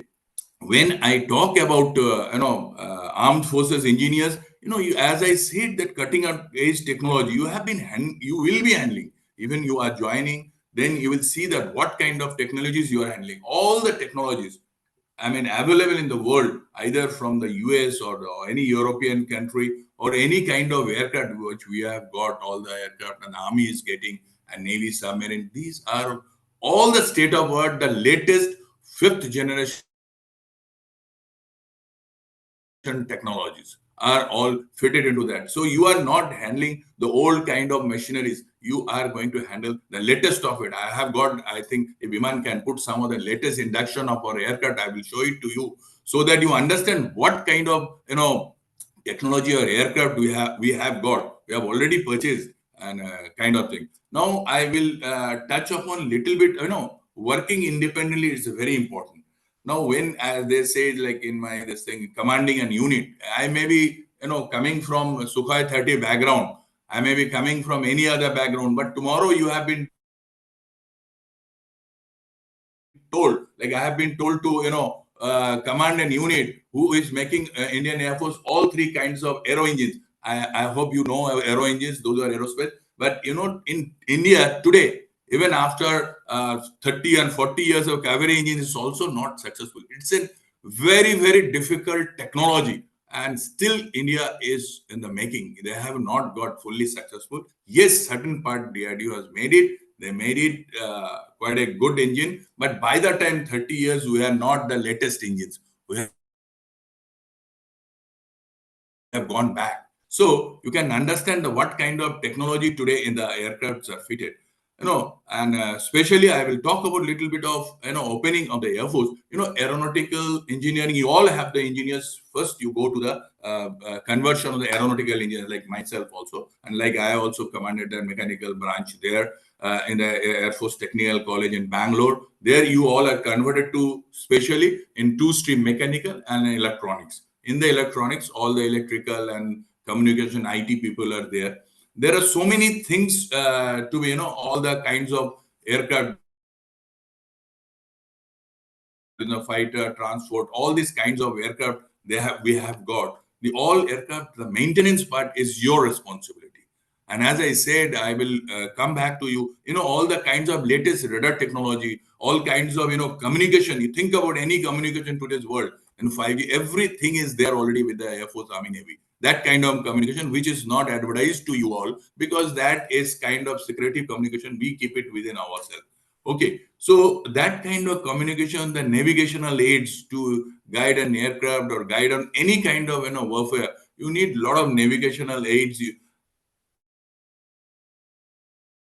And the most importantly, that the EW, that electronic warfare, it's only the technology driven. You will be surprised. You must be wondering what I'm talking about. But if you know that, if anyone had some knowledge on electronic warfare, which is, I'm given a photograph, net-centric warfare, which I'll explain to you, is an aircraft, an airborne aircraft, which is shown in the picture. If you can notice, is an airborne an ATC, air traffic control. From there, at least 400 kilometers away, you can see the enemy territory or all the ships, all the tanks, all the movement, the submarines, and all the ground people. Is a friend or foe, means your enemy aircraft. You can track around 100 aircraft at a time. See the technology from where to where it has gone. We are thinking in, like, you go to any airport, you see the ATC tower, one rudder is moving. That's a ground control tower, and it is on a airborne platform, and from there it has been coordinated to all this. And if they say that an enemy aircraft or anything they're seen, they alert ground forces, and ground forces take action. Of course, directly that aircraft cannot kill the front enemy, but they have got all the facilities available on ground. So this is what today's warfare is going to be, and everything is electronically controlled. Now I'll just give you some of the new induction. Tejas, you have heard about Tejas aircraft. Is beautiful aircraft. It's a composite made, the Rafale. One of the best aircraft in the world today, acquired by Air Force. It is with us right now. It's technology driven. It is totally AI is already embedded into that, some of that. Of course, what AI you are talking about, I won't say. This is the air-to-air refueling. You can see the Mirage aircraft. Like, we can ferry from here to US and Alaska, one of the other corner. It's to refueling in the air. You don't have to land back today. The technology is enhanced so much. This is an IL-78 aircraft, which can, mother tanker is basically, it can in-flight refueling, and the aircraft can fly for 8 to 10 hours altogether, like your commercial aircraft. Okay, there is a huge aircraft, one of the largest aircraft in the world, like C-17, is a US aircraft. And I just been to 3 days back, I told me, man, I was in Delhi. I just gone there for this particular aircraft maintenance. They have got certain problem. To resolve certain problems, I was called there. So this is a technology driven. If you see that the aircraft, you will be surprised what kind of technology they have used. And this heavy aircraft, it can land anywhere. See the technology. It does not require the 3 kilometers runway. It is just a small runway that is huge aircraft can be landed. See the technology in that. Okay, next is that this is that airborne early warning. Of course, the women, can you bring it? Okay, yeah, that's Archanda, okay. I'm trying, but at the same time, probably. Okay, doesn't matter. See, we have got this is the DRDO made. We have got other from Israeli. This is the early warning, as I shown you in the platform network centric warfare. This is one DRDO is made. We have the literally the research and work, so much of going on in this platform, and been converted to the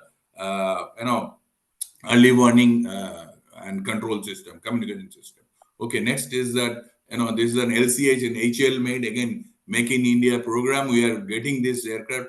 Can you see the deadly aircraft is on weapon also can be loaded into that?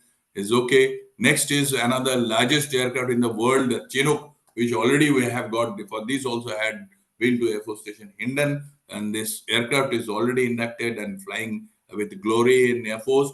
The next is Apache aircraft. Okay, now see, this is a deadly aircraft world, one of the best helicopter, attack helicopter. We have got couple of missiles been already purchased. S-400 is, and again, totally technology driven missiles, and DRDO has made a lot of other kinds of Astra and different kinds of missile for Rafale on different kinds of aircraft, which you need not to purchase from abroad. You can produce in India itself. So that is our aim to the Make in India. Okay, so I come to the last slides in the opportunities. That I just want to bring in the next slide, if you can show, Viman. This is the higher studies. Like me also, I have gone all doing this MTech and all MBA. It's all from Air Force driven. You have to put your requirement and wherever you are, and that higher studies you can go. Like I did my one of the NDCs best colleges where the IAS, IPS, and all of us do the course. It is, of course, on the security base, but who are the people coming there? The presidents of India, then all the ministers and all the icons and all over the world, they come and give you the lecture. So that kind of environment has been created, and that kind of opportunity you get. And leadership and communication skills, I don't think I have to repeat again and again. You definitely groom to that. And challenging environment. Yes, it is a challenging environment. You are not working in one place for the next 20 years on one area, 20 years. Every day, your challenges are totally different kind of. You are operating today from one sector, Leh Ladakh, and next day you are maybe then in a seaside in Andaman Nicobar. So everything is depend on that, your aircraft serviceability, everything. And you are recognized on that basis only, basically all the rewards, awards, and all these things are given.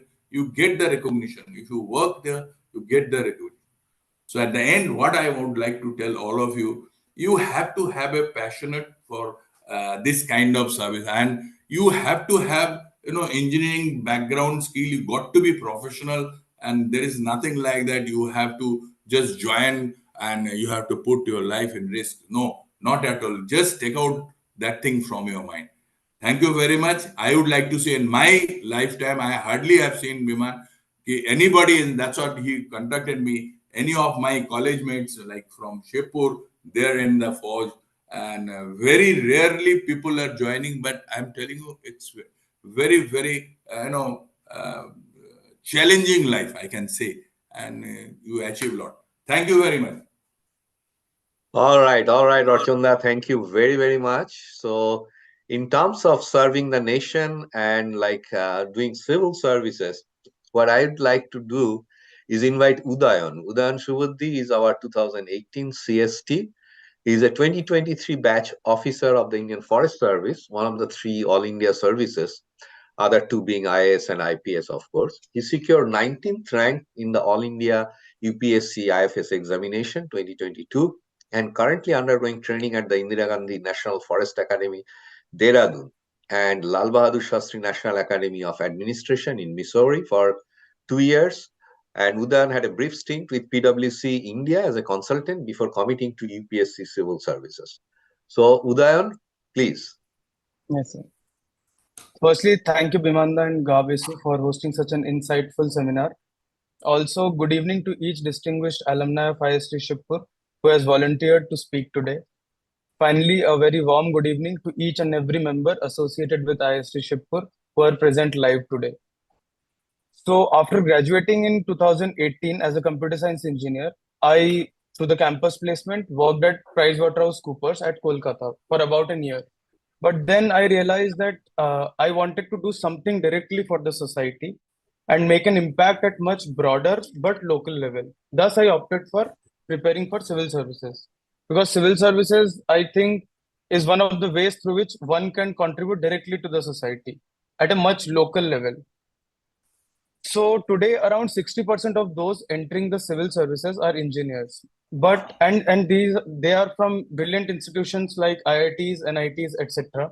But unfortunately, I have seen that from our institution and alma mater, not many of the students are preparing, or even if they're preparing, they're not getting the proper guidance. Thus, I would like to have this opportunity to throw some light on the aspects and career prospects in the civil services field. So after the 1991 LPG reforms, the role of government shifted from regulator to facilitator. And it's the civil services, the permanent executives of the country, who have this mandate to run the government in tandem with the ever-growing private sector. Thus, we need efficient people in this sector to work in synergy with the ever-growing R&D institutions and other corporate organizations to build the nation of our dream. So talking about civil services is the permanent executive branch of the country. It implements policy of the government of India and various state governments. And at the later stages, it also leads to policy formulation.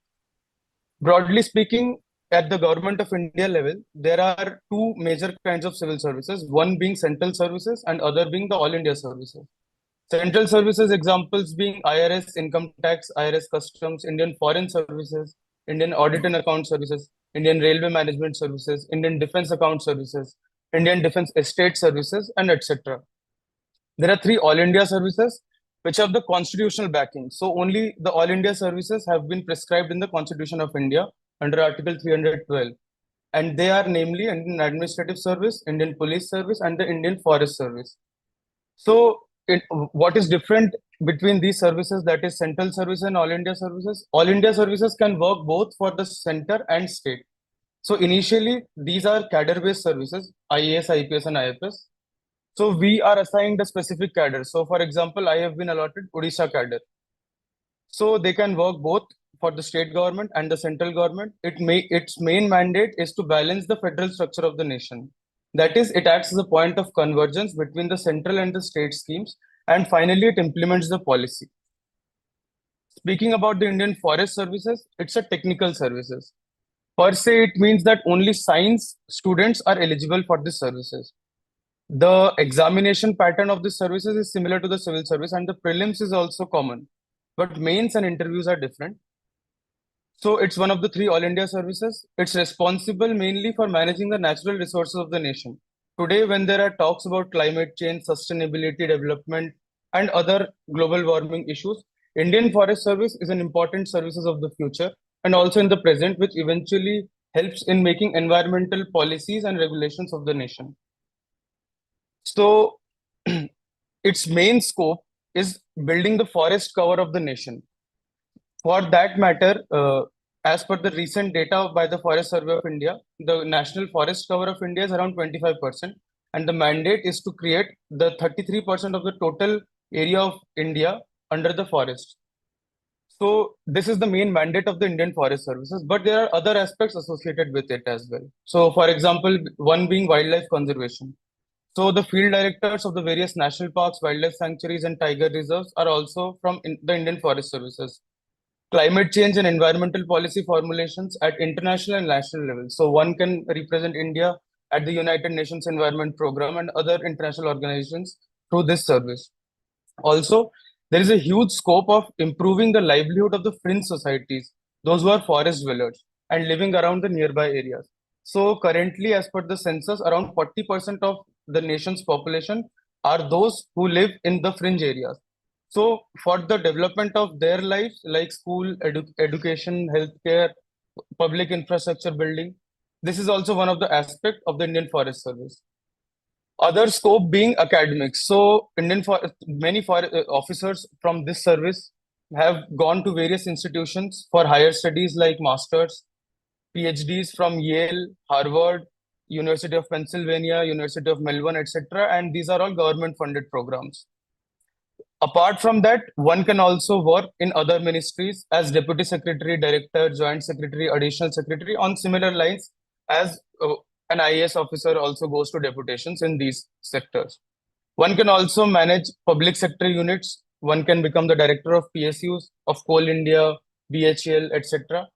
And also officers like Chief Vigilance Officer, Regional Passport Officers, Managing Directors of various government companies. So these are the basic scope of the Indian Forest Service. About the training, so currently I am undergoing training since I am a 2023 batch officer. So I have recently joined the training 1 month ago. So it's a 24-month program and 4 months being at the Lal Bahadur Shastri National Academy of Administration, Mussoorie, and other 20 months being at the Indira Gandhi National Forest Academy, Dehradun. The aspects of the training are very unique to this service. Like we have attachments in Parliament, Rashtrapati Bhavan, Vice President Office, Ministry of Environment, NGO, Indian Military Academy, National Police Academy, National Academy of Direct Taxes, Wildlife Institute of India, IIM Lucknow, etc. And also one of the unique aspect of this service is you have to be an adventurer and a tourist. So you will visit almost 22 states of India even during the training program. And after the training, one will eventually receive 3 degrees, that is MBA in Natural Resource Management, Postgraduate Diploma in Environmental Law from NLU Bangalore, and MSc in Forestry. So about the civil services, there are many aspects of this, but about the examination, there are 3 stages to clearing the civil services. That is the prelims, interview, and the mains. The prelims is basically objective in nature, while the mains is subjective in nature, and the interview is face-to-face conversation with 5 panel members. Eligibility is 21 years, and the unique thing about the Indian Forest Service is it's only applicable or only eligible for science students, because environment change, climate regulation, these are all science-based issues. So the government of India has also acknowledged this, and for the last 150 years, it has always been a scientific stream. So at the end, I would like to say that while corporate sector and civil society organizations are playing their part in contributing to the sustainability development goal that the UN has prescribed, the onus is also on the government to facilitate such initiative through inclusive policies, and the Indian Forest Service provides the opportunity to do so at national and international level. Thank you. Thank you very much, Udayan. One thing, I don't know whether we are a little bit biased toward Richardson Hall. Udayan was from Richardson Hall, and I talked with the students. They said you also stayed in Richardson Hall. And Yes, those sir. of you who don't know, Udayan comes from a family of IIEST. His father is actually a joint secretary in the Madhya Pradesh government. Thank you very, very much, Udayan. Thank you, sir.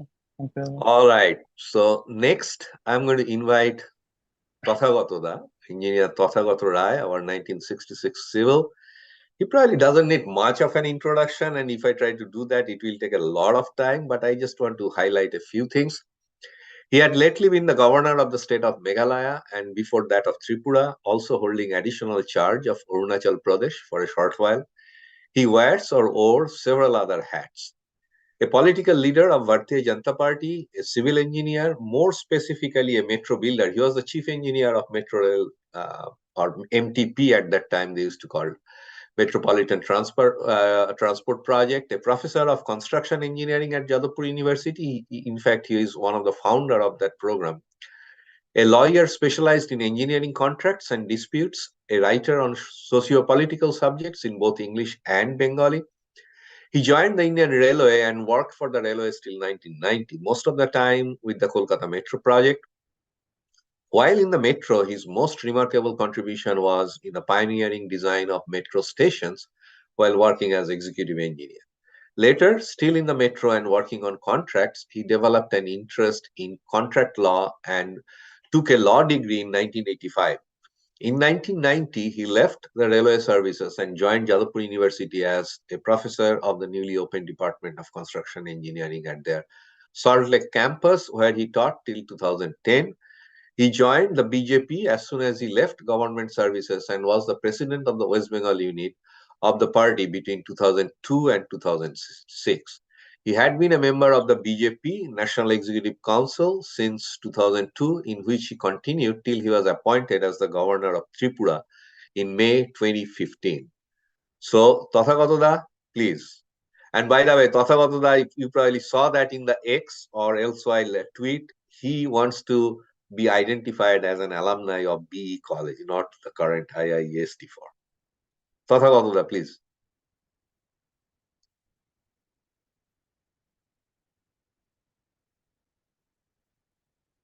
Tathagatoda?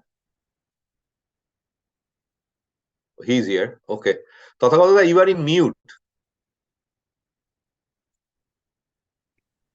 Okay. Am I visible? Yes, yes, sir. Please go ahead. Very good. Well, thank you, Biman. And good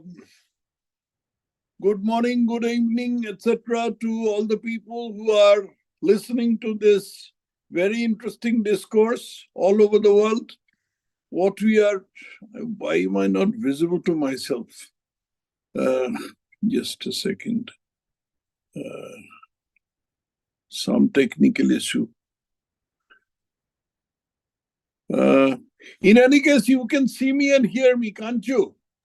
Yes, yes, Yes, Dada. yes. Yeah, please continue. Okay. Fine, then it doesn't matter that I can't see myself. See, I have been asked to speak on a subject which is very far removed from engineering and which relates to social activities, politics, and the like. Now, the question would arise as to why an engineer should be interested in any of these things. In fact, there is another question which springs from this, that having been an engineer and having achieved some modest success in the profession, why did I choose to get into politics?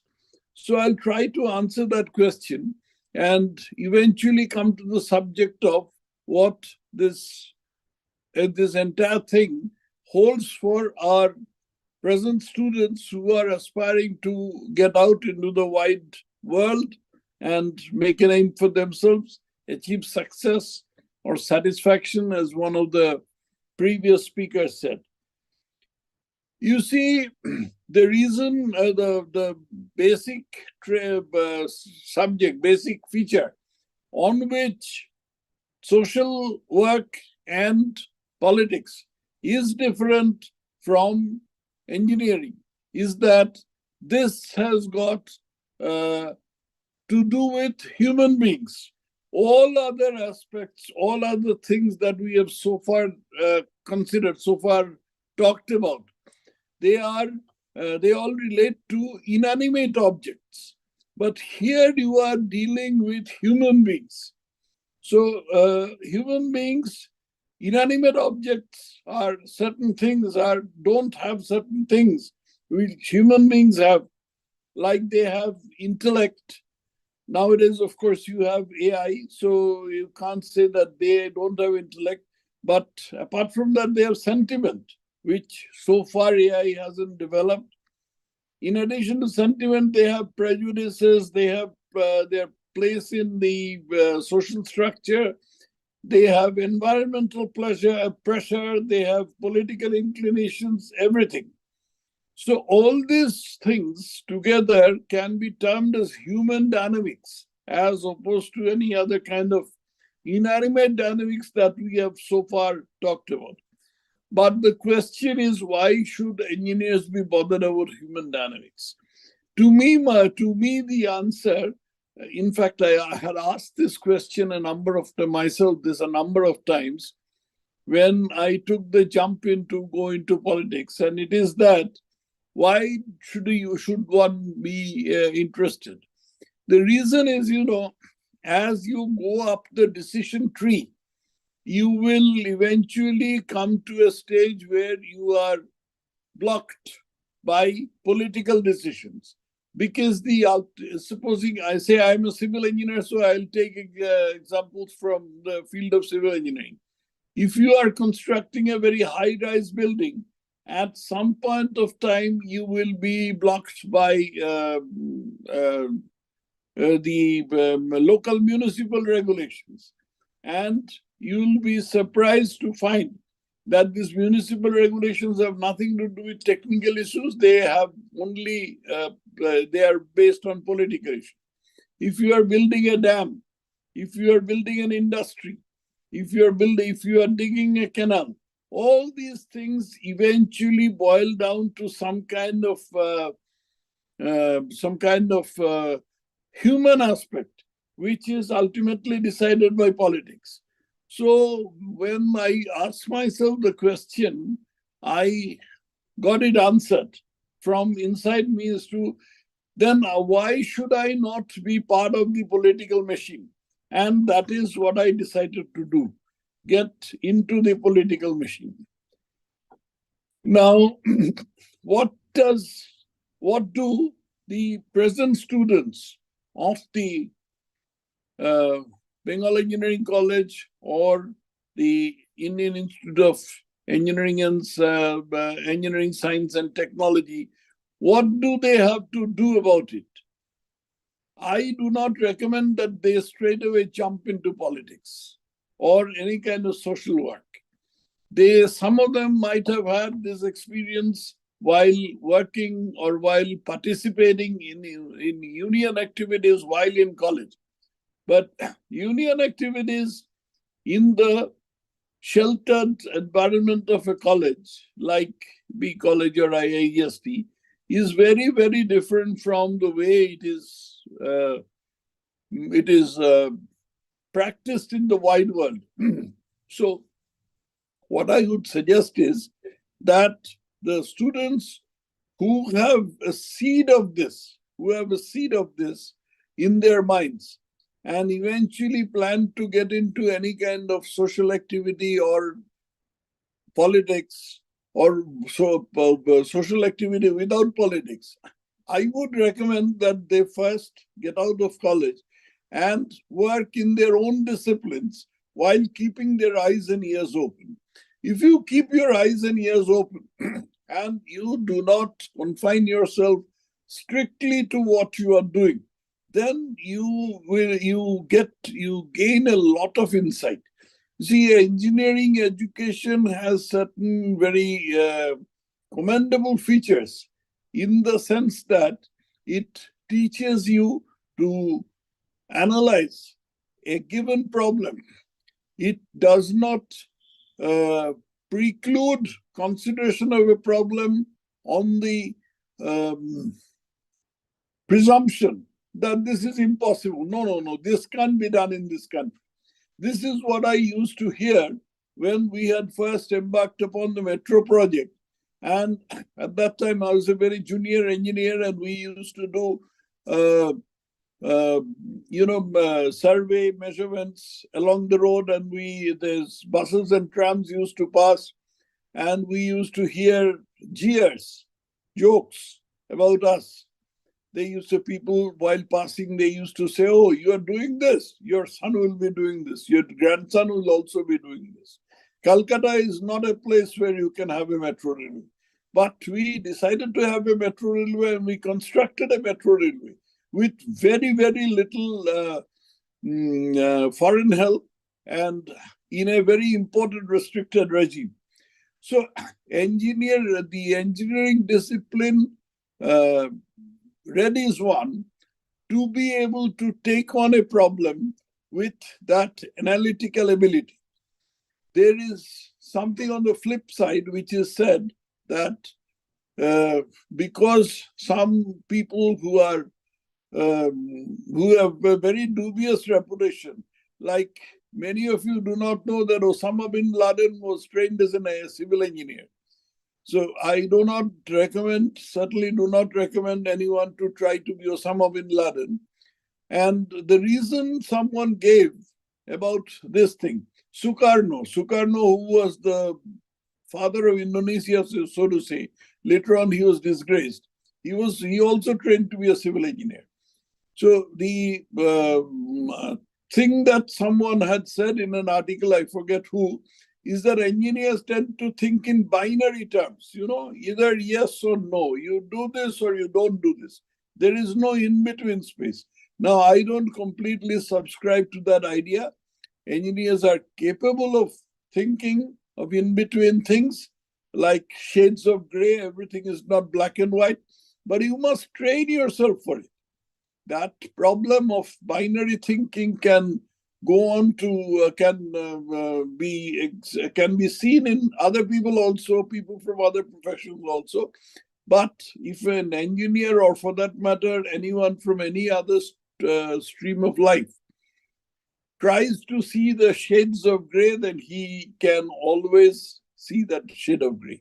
Now, coming back to the subject of why I joined politics, is that I used to wonder that in 1945, when the Second World War ended, India was a country which had not been touched by the war.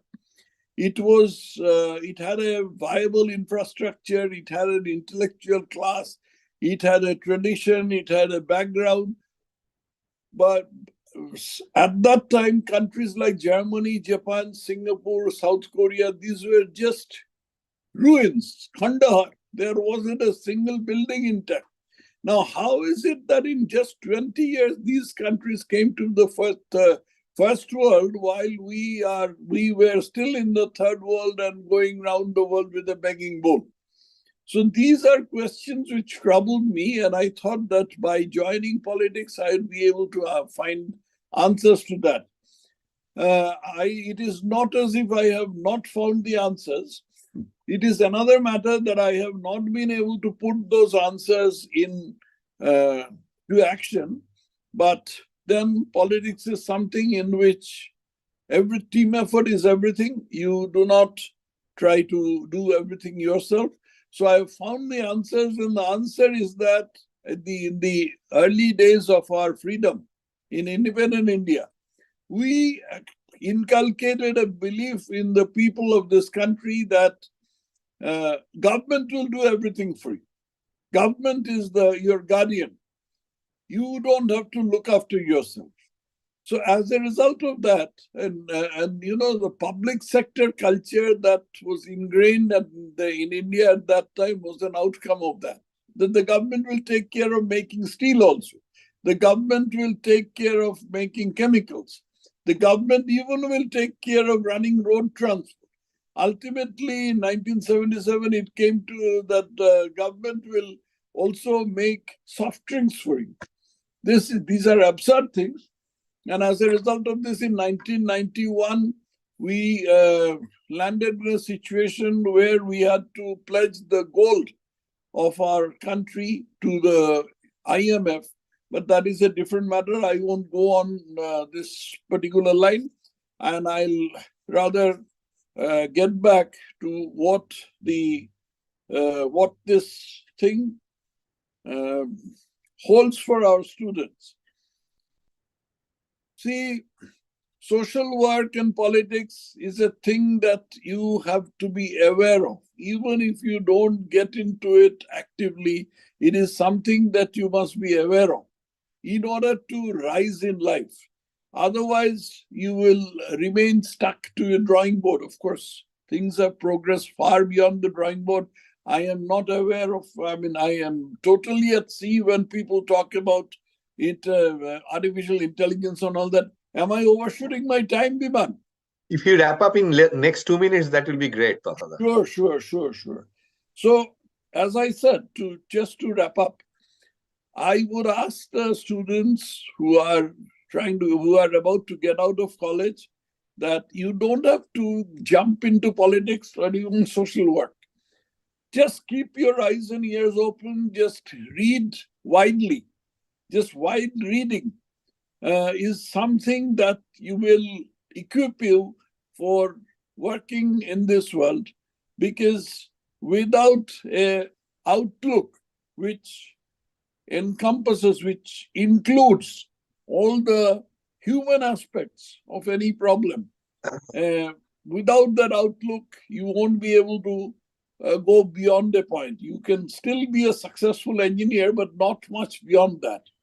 So that is more or less it. There are several other things that I might have had to say, but time is always limited.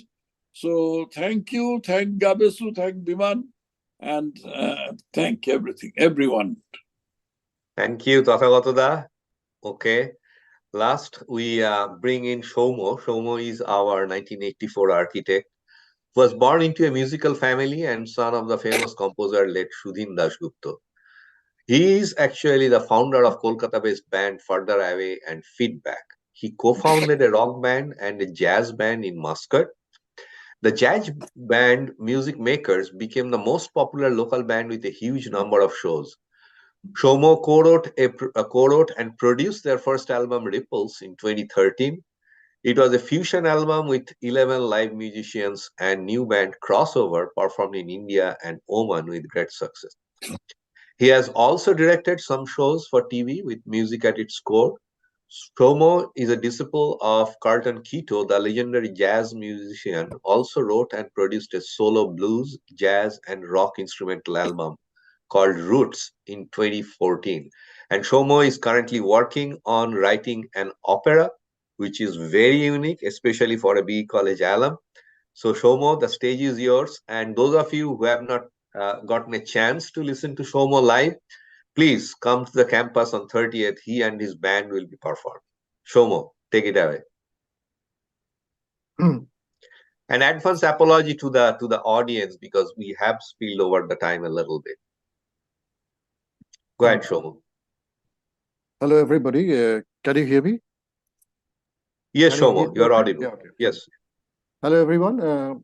Good morning, good afternoon, good evening. And I'm really humbled to be in the presence of such august company. Actually, I have done a lot of music, yes, but I have always led a parallel life. I have done my architecture with equal zeal, and I have actually done the couple of palaces in Oman and an opera house and the Parliament of Oman, for which I was the architect. Actually, I mean, I was a project architect. So these two disciplines I have continued throughout my life. In fact, I was a musician before I started in B College. I was doing studio recordings at that time, and my father actually he passed away when I was in the second year. I had just finished my first year, and I went through college because I was playing. So I used to earn a lot from doing my gigs and studio work. So after graduating, I started working here in Calcutta. For about 3.5 years, I worked with one firm, and then I left. I always wanted to be an entrepreneur. So I left, and then I started on my own. Parallelly, I had this band which I was playing with, and I'm a little bit ambitious in this kind of thing. And I also started a firm called Naksha, which was an ad agency. So I think I mean we can actually look at a lot of disciplines that we can actually do startups with. So I did that ad agency, and then I was working here, and I found it quite difficult. The 80s was quite difficult for an architect to survive, actually, survive well for a young architect. So I went to Moscow, and I actually stayed there for 30 years, and that really helped me because Muscat is a very peaceful place and not much of traffic. You don't lose a lot of time. So I had a lot of time to myself. So I pursued my music. So what I wanted to tell to youngsters here that I'll just keep it short because I think we have already overshot the time. There are so many things that one can do after one graduates. For an architect, especially, one can do a ad agency very easily, and then, in fact, a multimedia company which I started in Dubai between in 2021. It was a wrong timing because it was COVID, and it was very difficult for me to sustain. But then I have come back here, and I have started a similar kind of a thing. I have started my own production, and it is like a mini serial that I'm doing. That you with 4 episodes with songs, and the song features there. So that is another kind of thing that that graduates could do. I mean, if you have an inclination with music, if you have some inclination with music after you graduate, I'm not saying you take that as a profession completely. Though there are some people who have done that from our college. There's a person called Aparup Chakraborty, who's one of the top piano players in India today. He plays jazz. So if you're into music, you could actually be a touring and a performing artist. You could be an arranger. Arrangers are making a lot of money these days. You could have your YouTube and streaming platforms. A little bit difficult it has become now to get meaningful returns. But these are mostly like show reels now, with which you get shows, and you do these shows and you earn some money. You could be a music teacher, and you could do a lot of self-publishing. There is everybody probably knows about Pink Floyd. The Pink Floyd, when they started their career, their stage used to be designed by an architect, Frey Otto, and that is another way of doing something different. A lot of people actually do these Durga Puja pandals, which is beautiful actually, and a lot of architects are involved in that. So that is also something which has come up recently. And so there are other things like podcast and all that which people can do. I'm not saying that you could actually just forget what you've learned in the college. It's better to keep with it for some time and then pursue your hobby, pursue this as a hobby. And if it actually takes off, then you could consider doing that. So I think that's enough for today. Thank you, everybody. Thank you, Shomo. I know we have a few minutes, so the students or anybody in the chat, if you have any question, this is the time to ask. And since Professor Manna mentioned about engineers in core field versus not, I spoke with a lot of students actually during this period. So one thing I would like to know from him and any other panelist per se, that what is actually like the thought process of engineers coming into other disciplines? Because, you know, this year there are like 31 students in our senior year classes. 16 of them are already like pre-placement offer, but the rest of the 15 who didn't secure a pre-placement offer, they might actually go for other areas of engineering. And also another thing I figured out while talking with the students, that this is actually a gender disparity that happens. And maybe like Sudhangsu or anyone else can comment on that. There is a good part, like 80% of our female engineers, they actually do not participate in the workforce. Okay. So this is a differently changed scenario, like around 35.2% of engineering graduates are employed in computer programming and consultancy, followed by about 5% in software publishing. So hence around 40% of engineering graduates that are employed in the information technology domain, definitely not pursuing whatever they learned in their 4 years of study. Any comment from any panelist on that?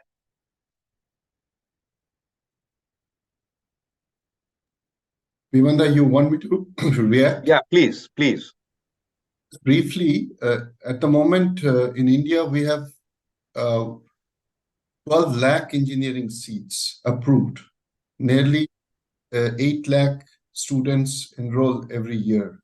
Obvious question is, does the country really need so many graduate engineers?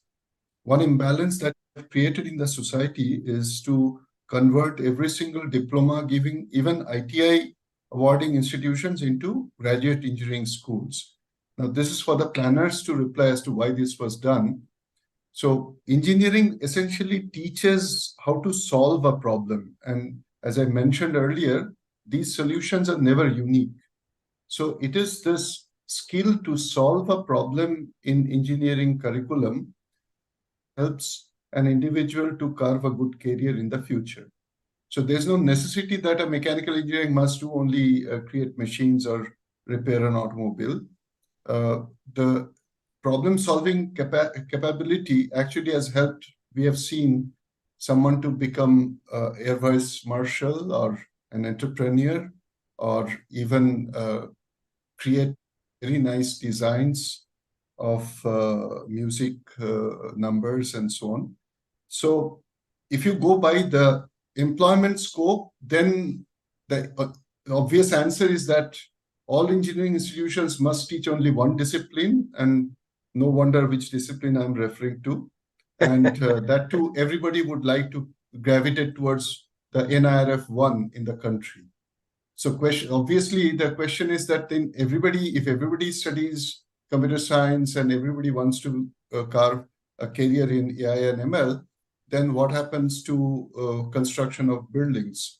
Computers are not going to create a building or a road or a dam or a stadium, or not machine. So we need all branches of engineering, like we need beyond engineering all branches of science, humanities, commerce, and so on.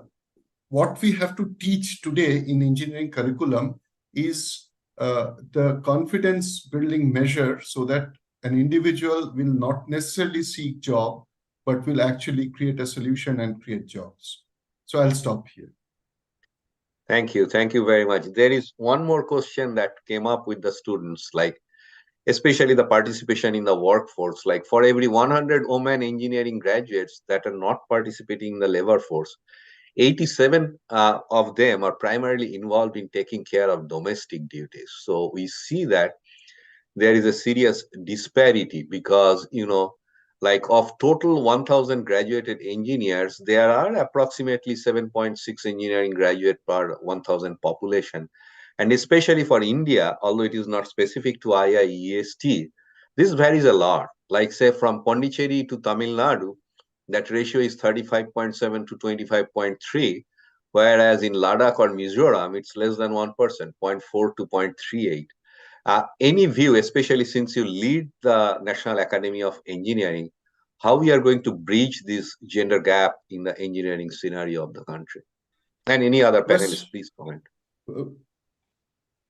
Yeah. May I say a few things, okay. sir? Yeah. Okay, Archana, go ahead. Actually, there is what Professor I Manna wanted will to come bring back to you. Can you hear me? Can you hear Yes, me? yes, please go ahead. Somewhere in my presentation, I wanted to bring it for the women. Actually, this is where it's totally untapped, and especially from BH or IIST, whatever you call, there's not a single woman actually appeared for even exams.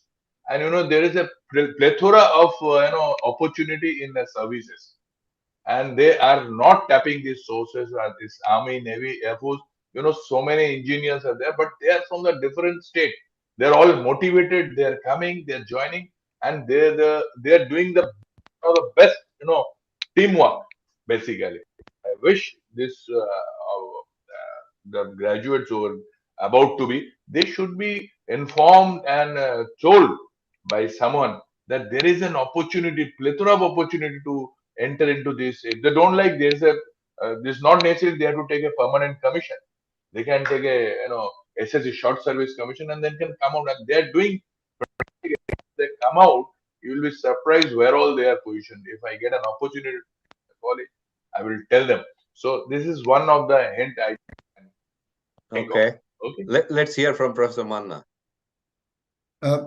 Before anything, I wanted to convey to the audience that we are not the only country. In fact, the worldwide, the situation is very similar, including US, Korea, and some other South American, including Japan.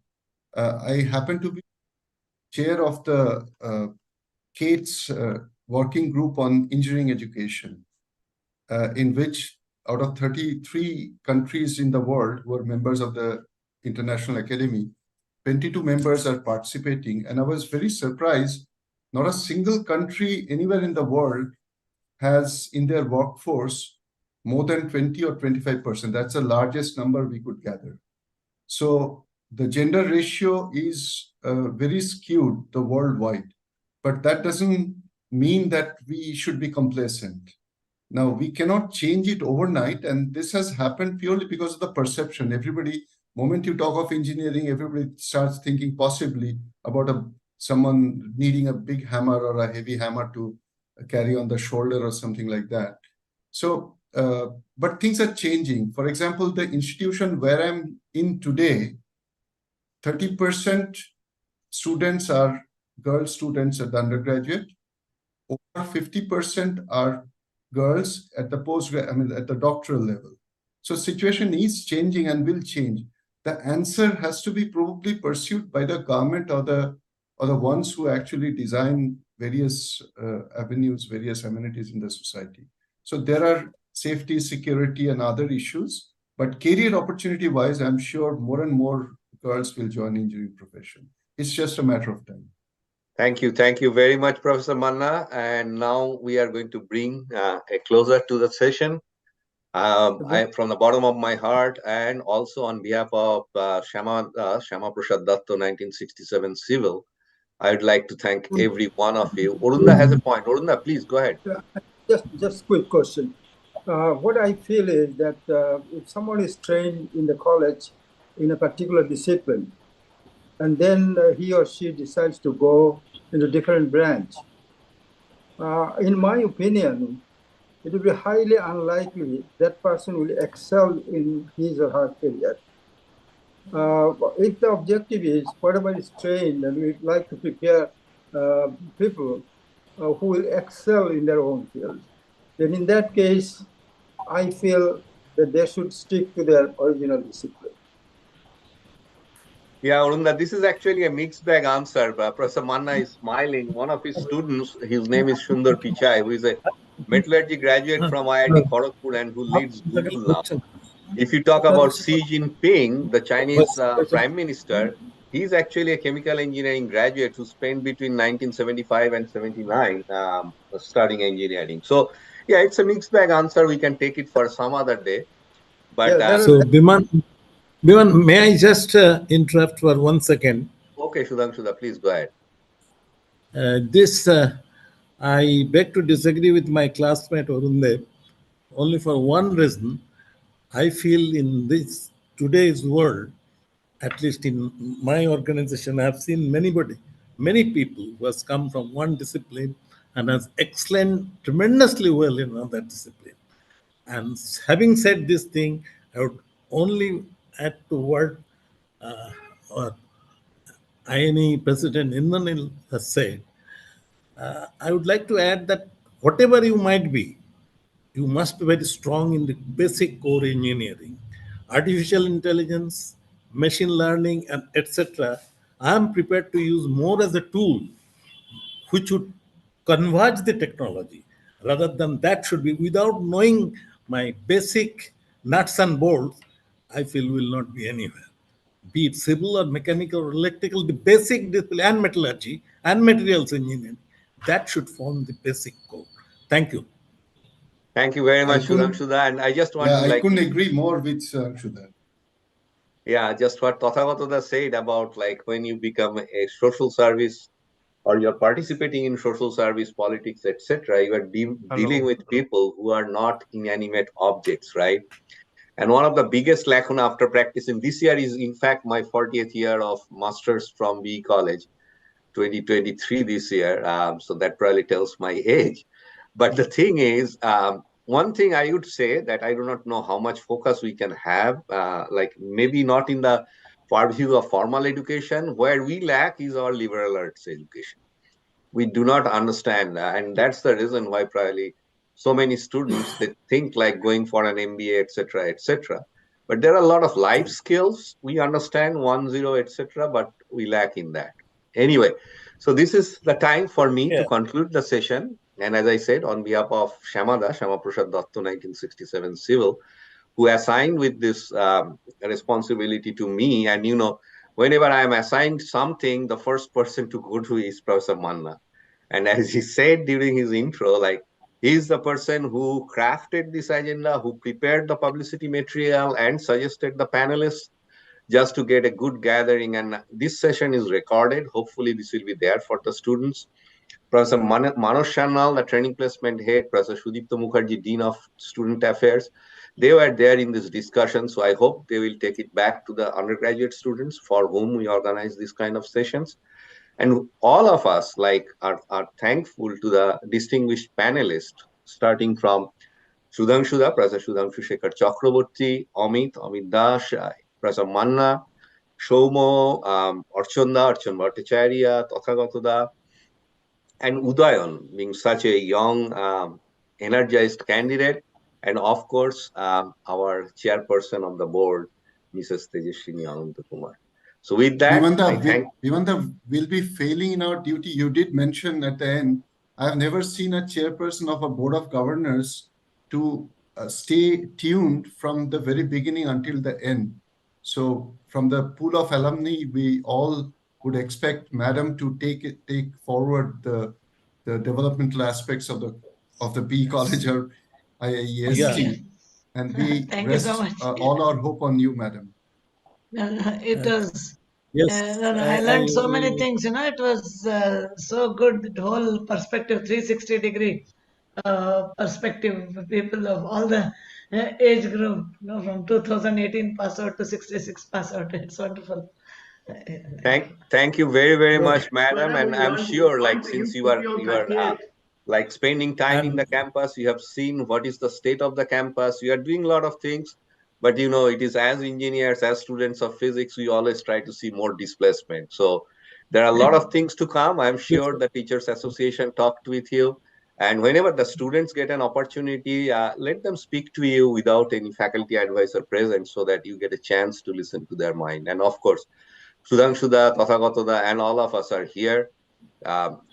And we can come back with you with any kinds of like situation that arises. And we have a fairly distinguished panel of alumni that you see that here, the current director of IIEST, Professor Manna, who was a former director of IIT Kanpur, Professor Gautam Biswas, who was a former director of IIT Guwahati, Professor Amitava Ghosh, who was a former director of IIT Kharagpur. So we have all the skills, leadership, everything, and of course, experience. Just what we need to do is the right force at the right time to get fulfilled our dream. Thank you. Bimanda, can I just acknowledge? I would like to give Deval, a minute, please. Sudhangsu is speaking. Deval, a minute. Sorry. Yeah, I would, before you conclude, I'd like to give a special thanks to Tejaswini ji and to Biman, who has conducted so beautifully, and we spent a real good time for last 2 to 3 hours. Thank you all. Thank you. Deval, you have a point? Please go ahead. Yeah, I just wanted to acknowledge the effort that Shapun Shaha, you, Tul, anybody who orchestrated this webinar session, without acknowledging their contribution to orchestrate this whole thing, this wouldn't have been possible. So I just want to acknowledge their contributions here. Thank you. Yes. Thank you very, very much. And those of you who don't know, Dr. Shapun Shaha is our 1988 electrical, who is the engine behind the train, what is running. So he's the driving force, he's the leader, and like he actually, like we spoke 11:30 last night, which is like 8 hours prior to this call, and he's in Pacific time zone, so he woke up at 4:30, probably before that, to make sure that there is no technical glitch, etc. Shapon, we are always. He acknowledged me around 4:30 also. Okay, thank you very, very much. Thank you, everyone.